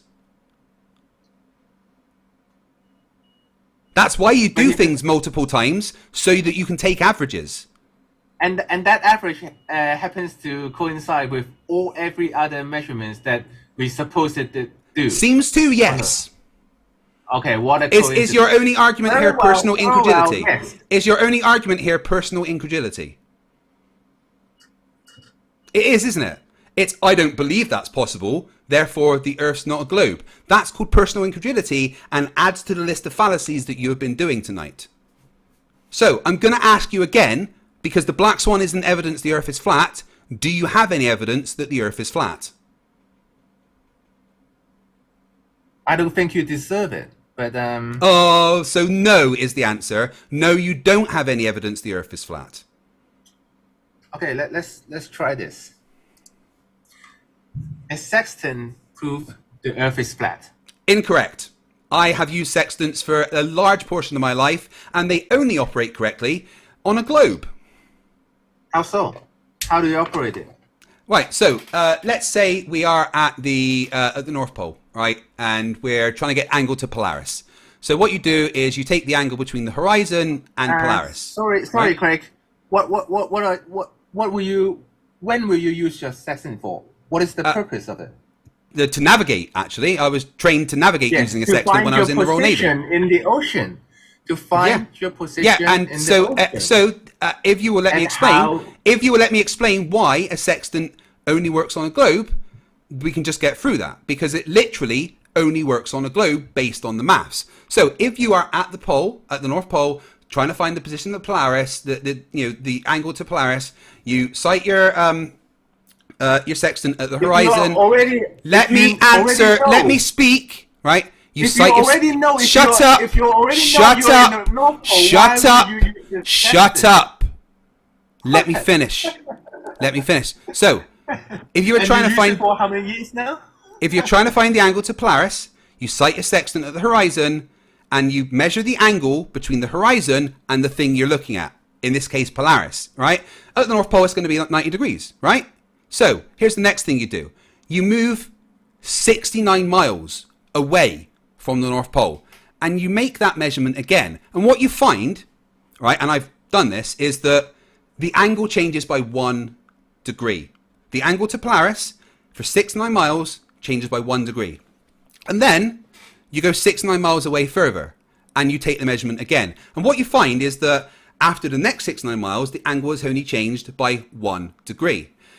You do it again. You go another 69 miles. You take the measurement again to Polaris, the angle to Polaris, and once again, you find that the angle to Polaris has changed by 1 degree. Now, the fact that it's changed by 1 degree is very important because that demonstrates that the Earth is a globe.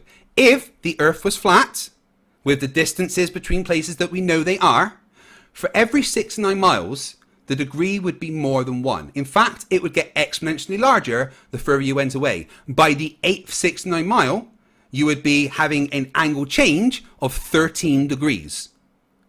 Which, if you look at reality, you do not get. In reality, every single 69 miles, that angle to Polaris will change by 1 degree. That is only possible, thanks to the maths, if the Earth is a globe. Therefore, sextants prove the Earth is a globe. Mic drop. Do I get this amount of time of your rambling uninterrupted? As long as you don't lie and misrepresent what I've said, that's fine. I didn't interrupt you. Yeah, cool. But as long as you don't lie or misrepresent what I've said, that's fine. Oh, what is a sextant? What is it used for? Well, For a measuring the sextant angles. is essentially an angle measuring device. Well, Like I just said, yeah. okay. To get an angle, you need 2 straight lines. And what it is used for is for triangulation. All right. This is how it works. When you are out in the ocean and you don't know where you are, but you do know when you look up in the sky, you do recognize a star, right? Mm-hmm. So what do? You put up a sextant. You level out your baseline to the horizon. That gives you the first straight line, and then you measure the angle. Yeah. You measure the angle from you to the star. You Of the, course, you have to hypotenuse, account for the dip. Of course, you have to account for the dip, which is the height, to water level. Okay. You have to make what? Sorry, your say that again. triangle. You have to make a triangle as close as possible to the baseline, to the horizon, which is from you to the horizon. Which is why you sight it at the horizon. Yes, like I said. Yeah, and then okay, and then you get an angle. In this diagram, let's say it is 50 degrees. Okay, and then the time now is 6 p.m. and then you have a book, which tells you at 6 p.m. Yeah, Sailor's Almanac. I've got one. Yeah. This particular star will be where the star will be on this particular time. Yeah, they're called Sailor's Almanacs, and you can actually find historical measurements of them at mctoon.net/Polaris. Now that's essentially the GP or the ground position of the star. How so? It is because if the star A drops vertically onto the Earth, that ground position is exactly where the star would drop. That's why it's called the ground position. Okay. No. No. So the position of the star or whatever you're looking at is, you're just getting the angle between that and the apparent horizon. Yes. Not so you're saying that every single thing that you sight with a sextant has a ground position of the horizon. Yes, it has the ground position of the horizon, and that's not how sextants work. It is how this works. It is how You are telling someone who has used sextants for like many years of his life how to use a sextant when you've never touched a sextant in your life. But I know how it works. Clearly not. Okay, Right? so it's simple. All you do is you sight the horizon. That's your baseline, and then you measure the angle to the star. That's it. That's all you do, and then you can then measure the position of the star later on, or when you've moved away, and compare it to your books. That's it. It's just about the angles to the stars and what you get when you sight at the horizon. And like I said, this proves that the Earth is a globe by the position of Polaris always changing 1 degree every 6 to 9 miles, which is something that is impossible if the Earth is flat. So there's no such thing as a ground position. Is that what you're saying? No, I'm not saying there's no such thing as a ground position, but I'm saying that the horizon is not the ground position for everything you're sighting in a sextant. Okay, so again, wait. We're going to focus on the mechanism. How do you get a 90 degrees from you to the horizon to the ground position of star A? Yeah, again, the only angle that matters is the angle between the horizon and the star. That's all that matters. No, the right angle. The right angle is very important. Yeah. The sextant doesn't care about it. The sextant does not care about a right angle triangle. The sextant only cares. Again, the sextant only cares about the angle between the horizon and the star. That's it. That's all the sextant cares about. That is how you get your measurements. Again, do you know what triangulation is? It requires a triangle. Again, you don't do triangulation with one star. You would do triangulation with multiple stars. Of course. Yeah. So you would create a triangle using multiple stars, not the one star. You would create. No, I'm talking. You would create a triangle with multiple stars, not the one star. And you did not comment on the fact that the reality of a sextant shows that the position of Polaris changes 1 degree every 6 to 9 miles, which is impossible if the Earth is flat. I would like you to comment on that, please. First of all, no one uses a sextant on Polaris. On yes, they North Pole, do. Because if you do know your position, why would you use a sextant for, Craig? To measure it. It's a navigating. It's a celestial navigating. Yeah, but this is what you use. Again, stop. This is what you would expect. Shut up. What you would expect with a sextant is what I've described. Okay, that is how you. Again, that is what you would expect a sextant to show. And the fact that this has been verified, all right, I want you to focus on this. Right? No, I want you to focus. I want you to focus. Fung, I want you to focus on reality here. Reality says that for every 6 to 9 miles you move away from Polaris, it drops in the sky by 1 degree. That means it is impossible for a sextant to work on a flat Earth. Focus on that, please. We're talking about sextant, right? Yes. And you're ignoring perspective. Okay, so I'm gonna ask you the question again, right? No, don't deviate. I want a specific answer from you. According to the way that sextants function and reality, for every 69 miles you move away from the North Pole, Polaris drops in the sky by 1 degree. This math makes it impossible for a sextant to work if the Earth is flat. Please focus on that alone, nothing else. Nothing else. I brought up sextant where it. Yeah, and I've given you a reality about sextants. Fung, shut up. Shut the fuck up, Fung. I have given you. Fung, shut up. Fung, I have given you reality about sextant. No, the reality is a sextant is used on the ocean to find your position. You don't. Yeah, I know, because I've done it myself. But you can use a sextant to measure things, and when you use the sextant to measure the angle to Polaris, every 6 to 9 miles it drops by 1 degree. Do you understand that? I don't know about this claim. I don't know. It's a fact. It's an absolute fact. something that And everyone does. Right? Have you account for perspective yet? Yes, it's fine, right? Again, it's relative position. Again, it's no matter where you look. It does not change the angle to the star. For every 69 miles, this is a fact. This is reality, right? It doesn't.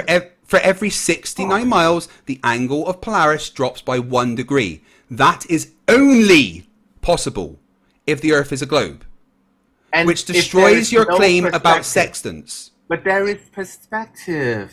Yeah, and perspective is okay. a What's the reality, calculation for perspective? Do you know? Do you Alpha know? equals, yeah, I do know. Alpha equals 2 times the arc tan of G over 2R. Yeah. So have you accounted Which, for using that calculation, you can figure out how big something is supposed to be based on how far away it is. However, Polaris is so far away that the angular size does not really change as you move away. How do you know? How do you know the angular size never changed? Because How that's do you also know been that? measured. These things have all been measured. Okay. Right? And So can we- can we- I want to we go back to clarify. the I want to sextant clarify the way that a sextant works and the measurements that a sextant gathers is impossible if the Earth is flat, based on the fact that Polaris drops in the sky 1 degree every 69 miles according to a sextant. That is impossible. Absolutely 100% impossible if the Earth is flat, perspective or not. Can we? And talk I about am sextant actually now? claiming myself as an expert in sextants, as I have used them for years and years and navigation? years. Yeah, in navigation when I was in the Royal Navy. Yeah. Yes. And so you do know what I'm talking about here, right? Yes, What I'm and you talking do about know here is that correct, you do right? know that it can be used for things other than just navigation, like experiments, right? No, the sextant is designed for celestial navigation. Yep, and you can use it for other things, like an experiment. Well, other than that, it's a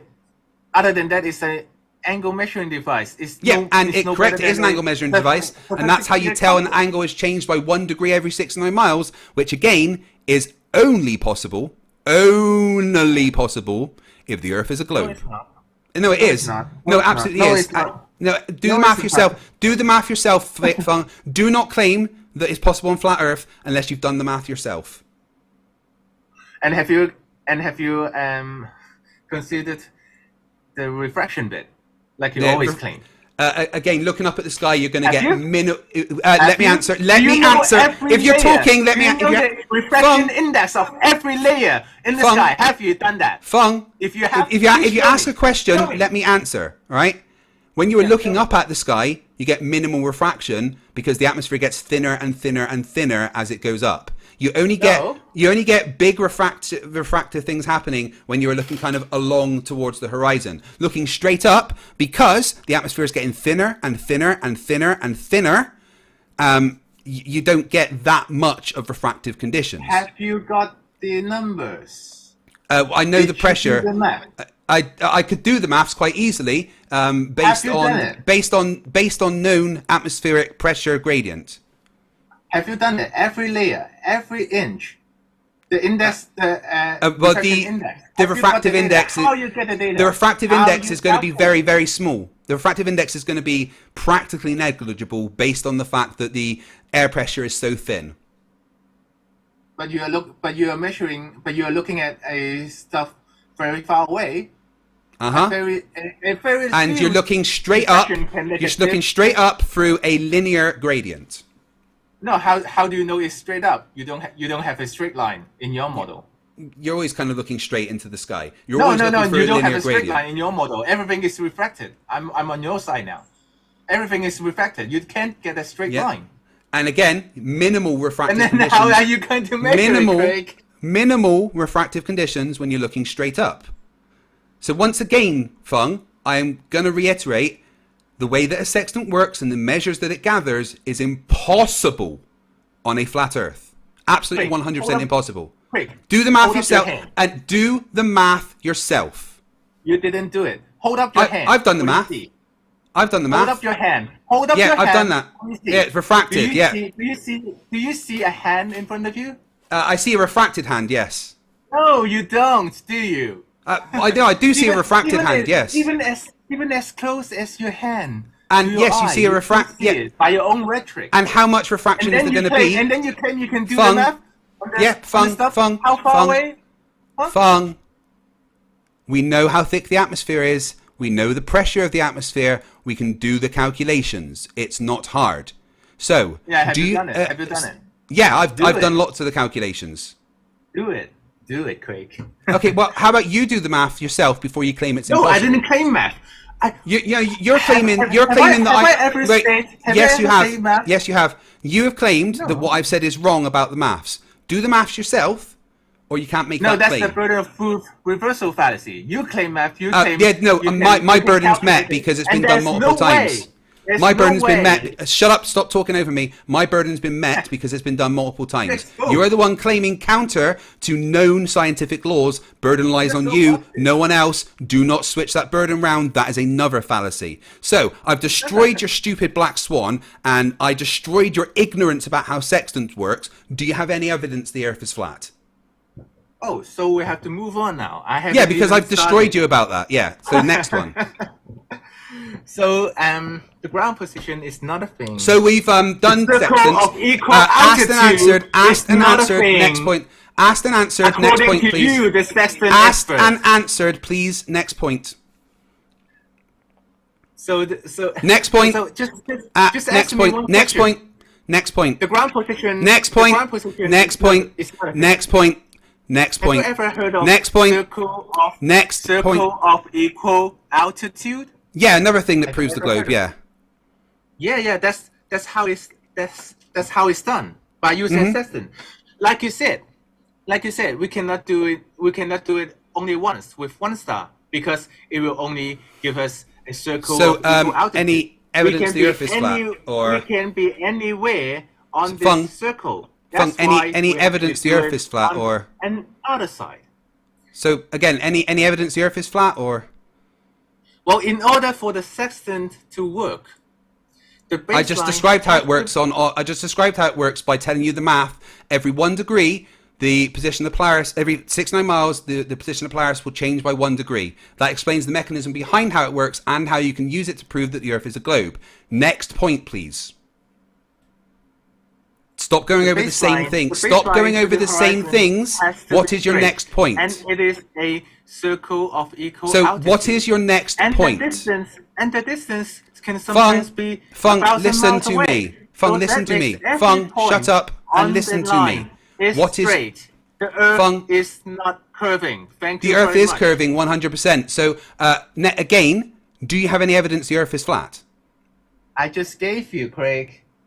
No, you misunderstanding how sextants work is not evidence the Earth is flat. The sextant proves flat Earth.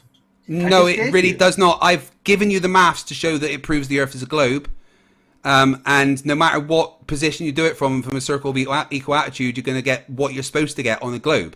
So, I would advise the audience. Fung, I'm going to ask you to move on to the next point. I haven't Fung, everyone's listening. Will you please move on to the next point? No, I don't have another next point. Right, so you've lost it. That's wonderful. All the evidence you brought was nonsense that isn't evidence the Earth is flat. Wonderful, just what I expected. So, I wonder how many subscribers you are going to lose after this one. Well, I've gained 36 whilst we've been doing this, actually. Well, apparently you used to have 60k, and you're now. No, I've never had 60k. I've never been above. I'm at the highest point that I've ever been right now. My channel grows every day. Yeah, sure. I've never been above 50k. I've no more arguments to present other than gas pressure, but I don't feel like it. So, what does gas pressure prove? No, doesn't matter. What does gas pressure prove? Oh, you want to do it?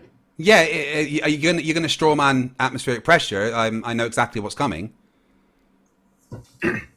Gas pressure without container. Yeah, So why is yeah, but can why? I even start, Craig? Yeah, Can but I I'm even start? I'm just confused. Gas pressure without container. What's that got to do with Earth? In your last debate, you said gas pressure without container is a straw man. Because the Earth doesn't have a gas pressure because No, it doesn't. it doesn't fit the definition of gas pressure, where No. all the force exerted on the wall of the container has to be the same. That is the equilibrium. That's what Yep. gas tends to do. Okay, Uh-huh. to call it gas pressure. Yep. Even though later on you put up in a little thought experiment saying there is a gas pressure gradient inside a sealed oxygen tank. A gas pressure Essentially, gradient, yes, not just a gas essentially, pressure. I can really stop here because you just debunked yourself. I On really one hand, didn't. you said there is no pressure gradient. I've never inside said the there's no pressure- pressure gradient. That's You a said- straw well, man. Is the oxygen tank I said the pressurized? definition Is of gas the pressure pressure- itself. is I the- s- wait, is the- wait, wait. Let me clarify what my position is, because unsurprisingly you strawmanned me. So my position is that the definition of gas pressure itself, just gas pressure, means that you have equal pressure and density throughout. That's not a gas pressure gradient. They're not the same thing. Of course, they're not the same thing. You have to have gas pressure first in order to have gas pressure gradient. So let me ask you, in your little thought experiment, does the oxygen tank in pressure, is there pressure, gas pressure inside?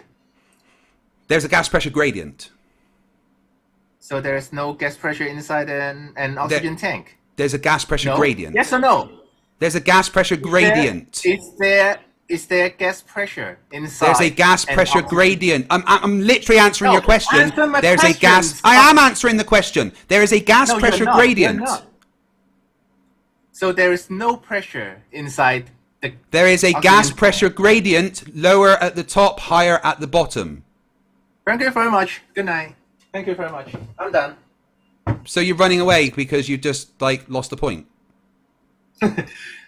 Yeah, I'm done. I actually I have about 10 and 13 slides or so. So it's just all strawmans of what we say. That's all you've got is just strawmans and misunderstanding of the actual globe You model. can- Here's you the can- thing, you right? can- Here's the thing, Fung. If you understood the globe model, you wouldn't be arguing. Every single argument you have brought up is a strawman. Every single one is a strawman of what we claim. You have made up your own arguments and said they're wrong, therefore you win. That is strawman. If you would actually learn the globe model, the thing that you're supposed to be trying to debunk, then you wouldn't sound like such a fucking idiot. So why don't you answer me a simple question? Is Which one? there gas pressure in the oxygen tank of your There's a gas little pressure thought gradient experiment? inside the Yes. oxygen tank. Yes or no? I just need a yes or no. There's Yes a gas. or no? It's not a yes or no question because I'm not answering yes or no to lose context.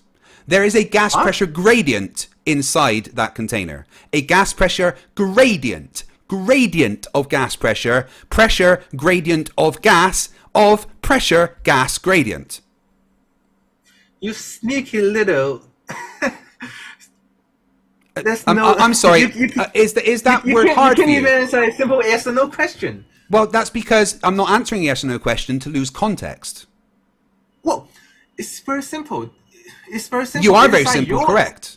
Inside your little thought experiment, inside oxygen tank, is there gas pressure gradient or not?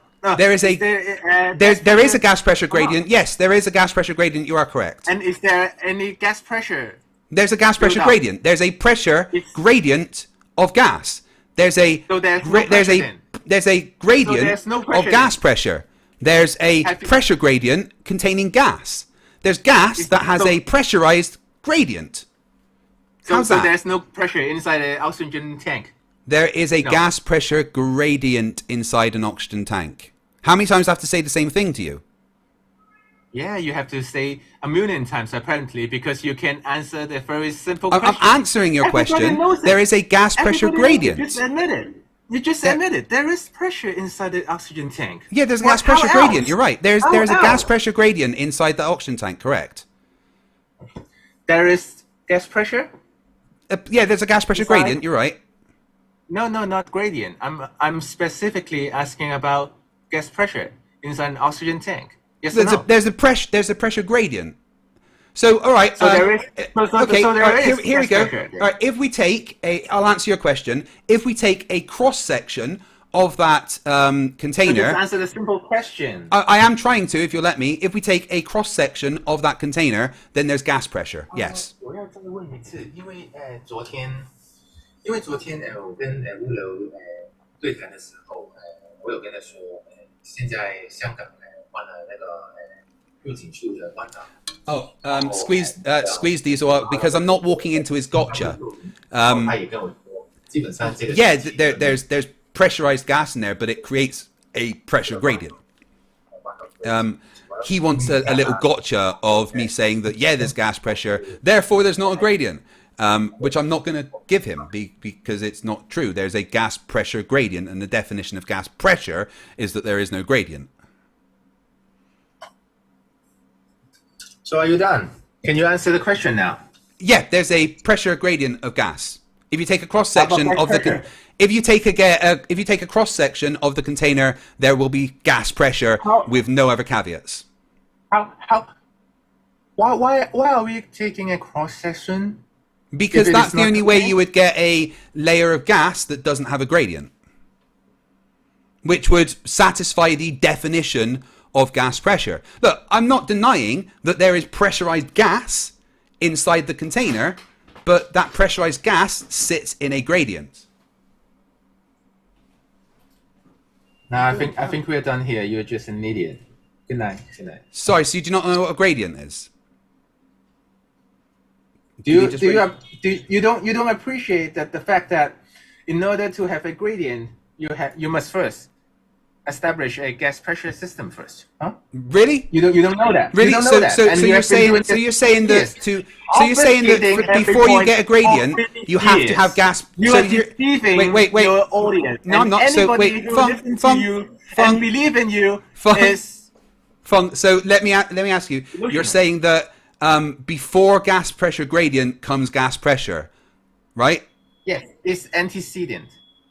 Can you give me a citation for that, please?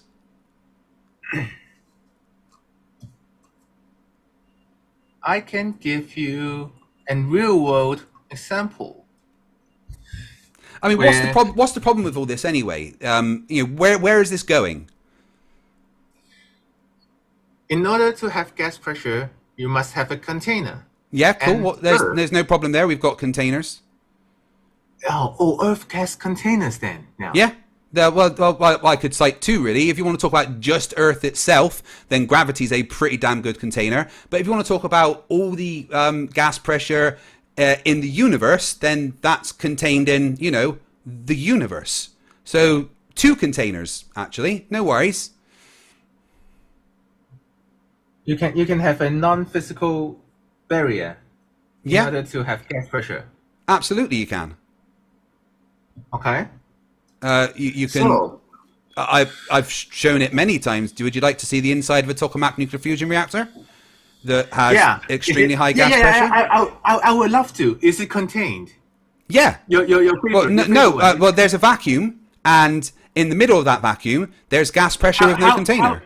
How do you create that little vacuum? Is it By is it removing the done atmosphere inside a that's inside. container? So you can done it. So you can Yeah, take but it there, to it where's the without- container around the gas? There is none. There's No, only a I'm vacuum. asking- There's only a I'm vacuum asking around the gas. Specifically, your little example. Yeah. You know that. Yeah, and there's no ionized container oxygen. around the gas. There's a vacuum around the gas. Then there's a container around the So- vacuum. And how do you achieve that vacuum? Yeah, but the question isn't about a vacuum. The question is about gas How do pressure. you achieve that vacuum? Again, the question Do you isn't need- about do the you question need isn't a about the container vacuum. for it, Craig. There is no container around the gas pressure. There is a vacuum around the gas pressure. And you can achieve vacuum without container. Can Yeah, but the question is, you're I know, moving the goalposts. You are moving the goalposts to from gas pressure Oh. requires a container to a vacuum requires a container. All right. No. Yeah. The example you give is a very sophisticated reaction, right? Yeah. it has to be done in a closed system, right? Has to be done in the vacuum. In order to achieve that closed system, you have what? A container! No, there's no. That's not your claim, though. You're moving the goalposts on your claim. Your claim is that the gas pressure needs a physical container to stop it moving into a vacuum. That is not true. The gas pressure is surrounded by a vacuum. The gas pressure is surrounded by a vacuum. The gas pressure is surrounded by a vacuum, not a container. So please tell me where the physical container between the gas pressure and the vacuum is, which you claim is needed. There isn't one, is there? Because you do not need a physical container to have a gas pressure. You just need something that provides a force. All you need is something for energy to overcome. Gravity provides. Wait, let me finish. Let me finish. Gravity provides the energy. Gravity requires the energy. Gravity gives the energy needed for something to overcome, creating the container on Earth. Gravity is the container for all of the pressure on Earth. But it is not the gravity who makes the ring of ionized gas, is it? No, it's not. It's a different. It's a different invisible invisible force. Why are you talking about gravity then? Because my point is that there is, you can have, because you can, no, shut up.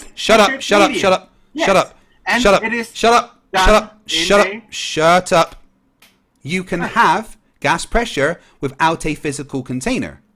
In the case of the tokamak nuclear reactor, the non-physical container is very clever electrical and magnetic forces. In the case of Earth, the non-physical container is gravity. So they're not the same thing then? No, they're both non-physical containers. No, so they're not analogous then? They're both non-physical. That's pretty analogous to me, actually. Non-physical, both of them non-physical and invisible. That is pretty analogous to me. Plus, we've verified that gravity exists. Plus, we have verified that gravity exists and does what we say it does. No, you don't. No, you don't. Yes, we do. How? Experiments. What experiment?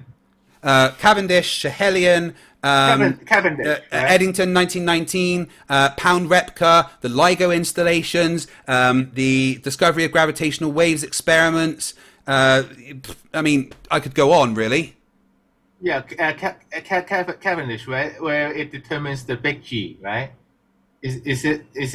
You can use it to determine big G. But nowadays it's not really used for that. But you can use it for that. It's not used. Oh, okay. Oh. Nowadays you can use it to actually calculate the gravitational strength between objects. You can use it for many things. You can use it to weigh the world, for instance, but which is what Cavendish originally used it for, interestingly. But big G absolutely can be derived from the data. You can literally weight the Earth by an experiment. Yeah, well, two of those actually. Both the Schehelian and the Cavendish experiment weigh the Earth. Yes. Is it by any means scientific? Oh, absolutely, yes. So what is the observed phenomenon for Cavendish? The fact that mass attracts mass. You observe mass attract mass? Absolutely, yeah. Where? Here we go. Watch this mass attract mass. Oh. No, that's called density. That's called density equilibrium. It's not called density because it also happens in space. I can show it to you. Density doesn't give a direction. Fung, don't be fucking stupid. My observation. My observation is that the pen that falls towards the floor. All right. Yes, that's my observation. Yes. However, exactly. my hypothesis is that happens because mass attracts mass. Okay. So the observation is you see something drop. My observation is that things appear to accelerate towards each other. No. With a relationship based on mass and distance. No. That's not what you observe. It is. That's exactly what I observe. You observe things drop to the ground. No, I observe things with mass accelerate towards each other. Towards each other. Yeah. You do know So that you do know that so the you Earth can also actually accelerates towards observe this, the right? ground coming towards it. You can do the You can actually calculations, observe that. but we can see on a No, bigger I'm scale. asking you. We can As see an on a bigger scale when you observation, look at the you sky. can- We can shut up. We can see when we look No. at the sky. Don't- Shut up! I said shut up. Don't run, I don't said shut run, up. it's- I don't said shut run, up. it's I your- said it's your shut example. Don't run up. again. I said shut my up. God. We Oh can my look at the God. sky and see things that easily move towards each other, and we can make the see- observation that mass accelerates towards other mass. But You see- let's go with a simple one on this. A simple observation that this falls towards the this accelerates towards the ground. All right. I'm ignoring all the other observations for now. I'm just going with the one observation of this lighter accelerates towards the ground. That's my observation. My hypothesis for that is that mass attracts mass. No. Let's not go to a hypothesis just yet. Yeah, that's where you go after observation. No. Firstly, you said you observe lights in the sky move. Yeah, but then I said that we're talking about this specifically right now, and how when I let it go, it accelerates towards the ground. That is my observation in this case. But you change it again. No, that's what we're going with, Fung. We don't need to talk about anything else. We don't need to go. We don't need to talk about anything else. That is what we are talking about, right? There is lots of other observations that correlate with this observation. But for this particular conversation right now, the only observation that take a deep breath. Take a deep breath. Every time I bring it up, what happened? Here's a good boy. There's a good boy, Fung. You don't need to have a heart attack like Rachie nearly did. So, yes, I've got lots of different observations that I can reference. Yes, I do have observations of things in the sky apparently accelerating towards them. However, I'm still talking, dipshits. However, for this particular conversation, the observation that I am going with is the observation of this lighter, that when I let it go, it accelerates towards the ground. That is my observation in this case for this particular conversation. I can put the other observations in, but I don't need to. So that is my observation. My hypothesis is that mass attracts mass. Okay. So how are you going to manipulate it? Yeah. Oh, cool. So your IV would be the size of the masses or the distance between the masses. You can actually experiment on both. No. Not the distance. It's mass. So you didn't listen to me. My hypothesis. Shh. Don't tell me what my hypothesis is.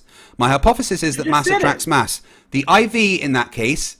I could choose one of two. It could either be the size of the masses or the distance between the center of the masses. Both of them affect the dV. But we go with the distance in this case. The distance between the masses affects the dV, which is the attractive force. So let's make a prediction that some small masses. Will you stop talking?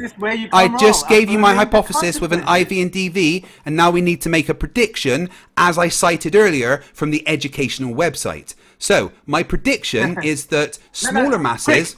I'm still talking. I'm still talking. I'm still talking. I'm just going to mute you while I finish this.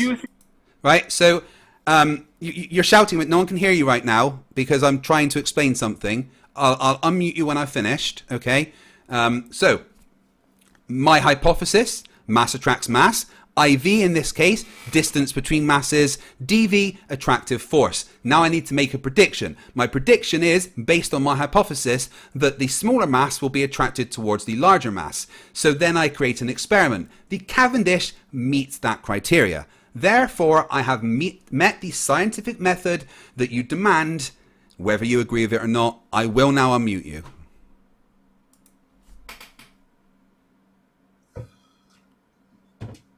Now you can just unmute me for the rest of the show because you contradict. If you keep talking over me, then I will mute you at this point. Yeah, just mute me.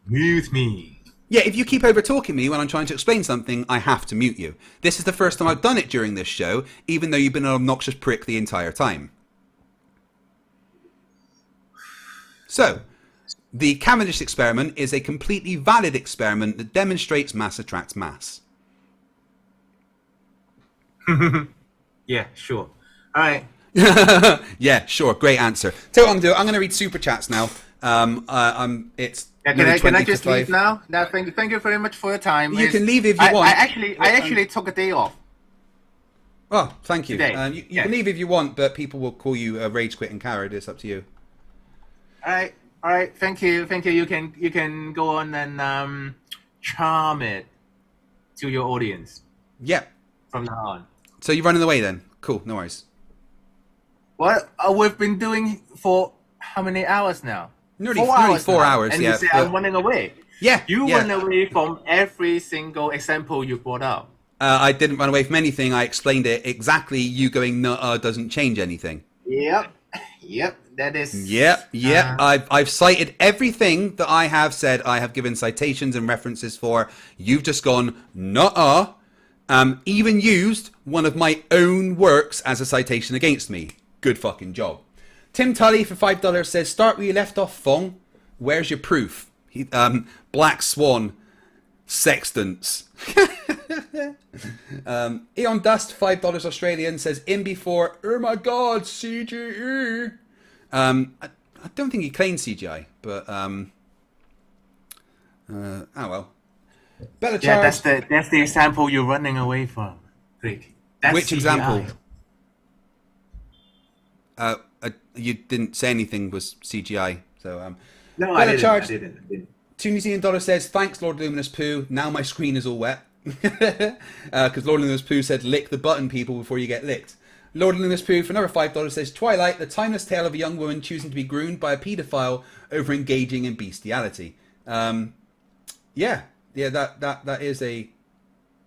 Alright, what movie is this? I'm going to describe it badly. Single father tries to end world hunger with his rock collection. See if you can guess what movie that is in the chat. You got an idea, Fung?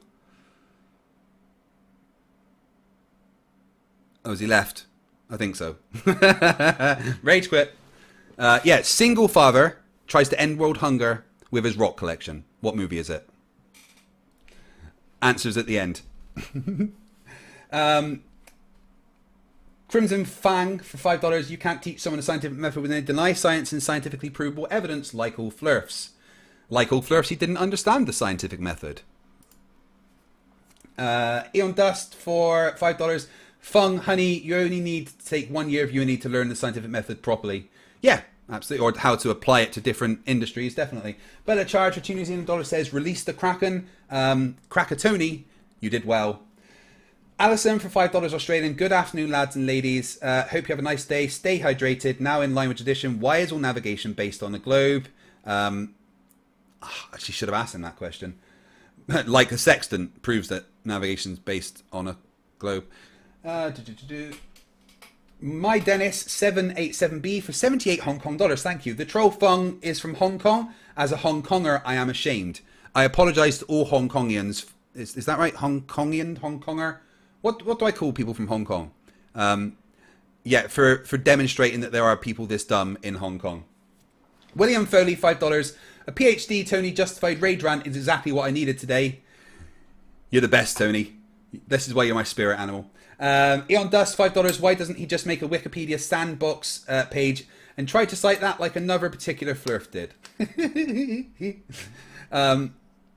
Yeah, what a lot of flat earthers don't understand is a lot of the science pages on Wikipedia relating to the Earth shape, I've edited. Like, because a lot of them were worded badly or wrong. So, I mean, think like Coriolis, gravity, even some like engineering stuff and some seismic stuff. I've gone and altered Wikipedia to be correct. So when they cite Wikipedia, they cite me. John Surf got it right. Avengers Infinity War. Single father tries to end world hunger with his rock collection. Thanos. Holy Smalls, $5. I love it when flat earthers show their ignorance of experimentation. All they know is IV and DV, but know nothing of CV control variable. Oh yeah, we didn't even get to that. Hooks into everything, just became a new member to Scrappers. You fucking awesome person, you, thank you. Rachel O'Daniels for $5. The way you ended the debate with Rachel was priceless. I should have seen it coming when you said you have 2 minutes. Aye, she's claiming that I rage quit because of that, but I just wanted to fucking, you know, ruin her. And here's the thing, right? She wouldn't have known instantly that she was booted from the call. So she probably spent 2 minutes thinking, oh, I'm getting to say stuff uninterrupted, before realizing she wasn't in the call anymore. And if you want to see how much she cried, go and check out my community section. I'm used to Flerfs, Technomancer Mages for $5. I'm used to Flerfs being dumb, but watching Fung fail to correctly read and understand his own citation in real time is a new low. Now that's happened many times for me. My mum bakes cakes for $5. Tony causes another nuclear dumpster fire. Go get 'em, Tony.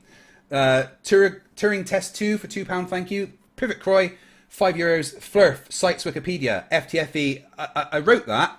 Flerf. Grinding gear noises. Loading. Boot up error. Holy Smalls for $2. Tony is my spirit animal. No, he's my spirit animal. Get your own Patronus. The Sun Express, $5. Hey Fung, one observer's sunset or sunrise is another observer's solar noon. Guys, he said that sunset was Coriolis.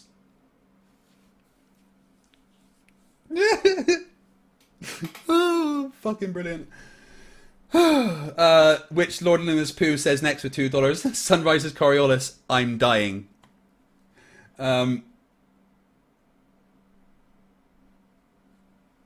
DKG Custom says, prove me wrong. I guess that's in relation to the super chat he just gave out for £5. No one took Flat Earth seriously in modern day till Marth Powerland did it as a stand-up character. Dubay jumped in for cash, yet apparently Flat Earth is obvious.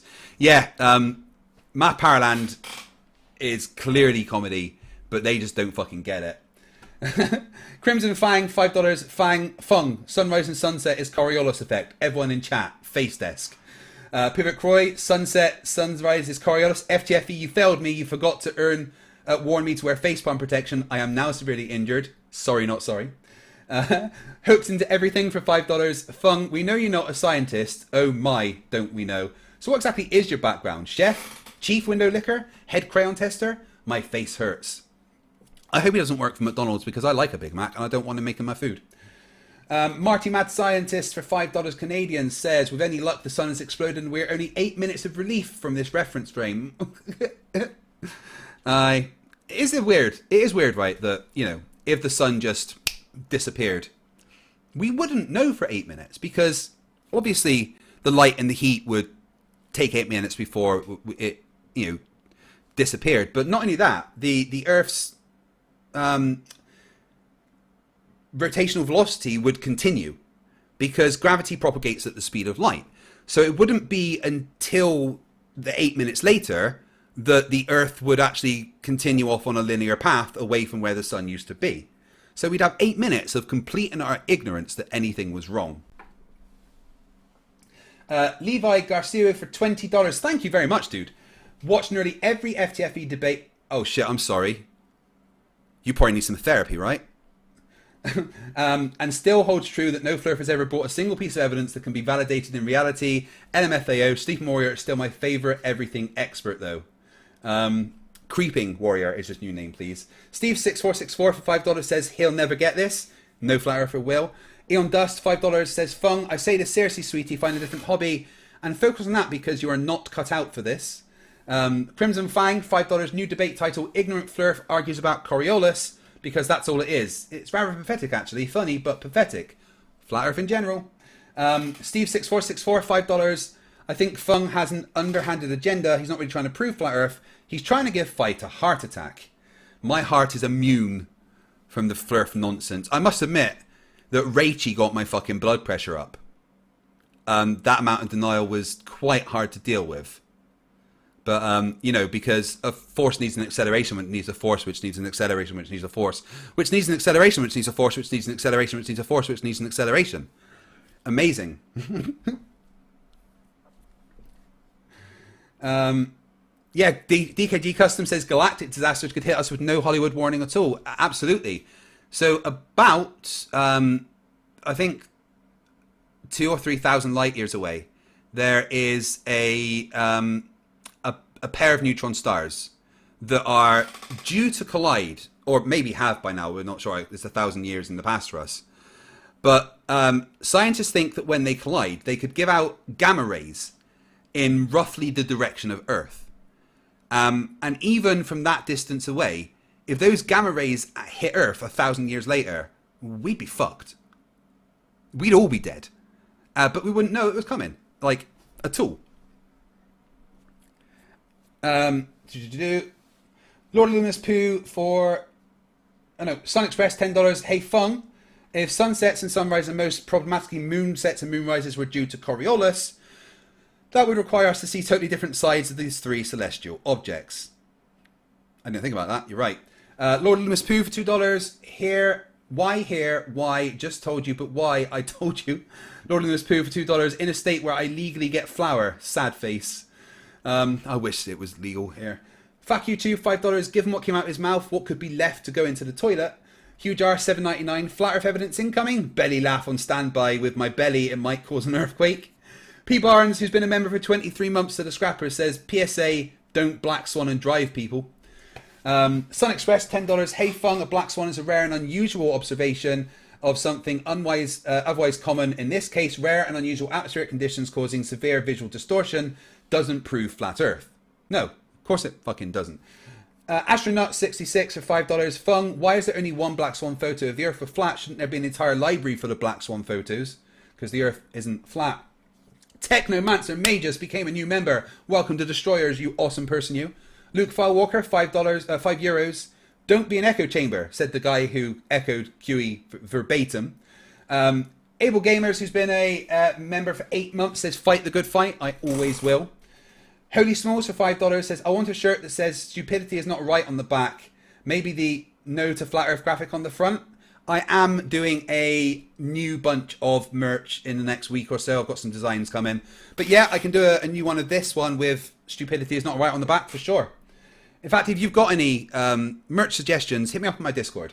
Please, one of my mods put a link to my Discord in the chat. Fatty for $2.79 Canadian says, have you used a sextant in the submarine? I didn't want to. Thank you. The Sun Express, $5. 2 different pressures. 1, water pressure at water hose nozzle. 2, oceanic water pressure at depth. Gas pressure is not atmospheric pressure. Yeah, absolutely. Oh, God, it jumped. Pitbull for $25. There is so much dumb. I'll just zone out on your background TV. I want one. FTFE, keep beating down stupidity. Yeah, people ask me about that all the time. That is the Philips Hue test screen that you find on YouTube. I can... Where's the remote? Oh, I've lost my remote. I was going to show you something. Oh, here it is. Yeah, so I can actually change the colors with this. So I've got lights all around the room and they all sync with it.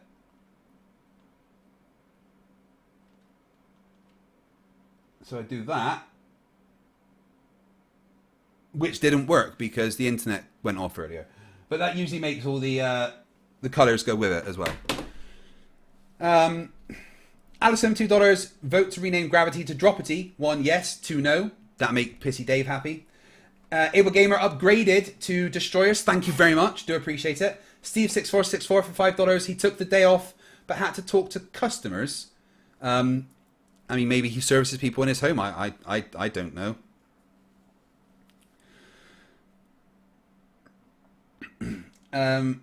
Miracle, $5 says, science, you sir are brilliant. Wish I understood the math as well as you. I wish I understood it as well as Tony. But I didn't get my PhD. Because I'm not a real person. I didn't even get my master's. Technomancer May just for $5. FTFE, do they cite or reference you? Well, they did today, apparently. DKG Custom, read that one. Truth Nerds, €5. What's a physical container anyway? It's just electrostatic repulsion, another force. Also, where's the Raichi 100% deserved it option? Yeah, well, I do have a poll on as normal, guys.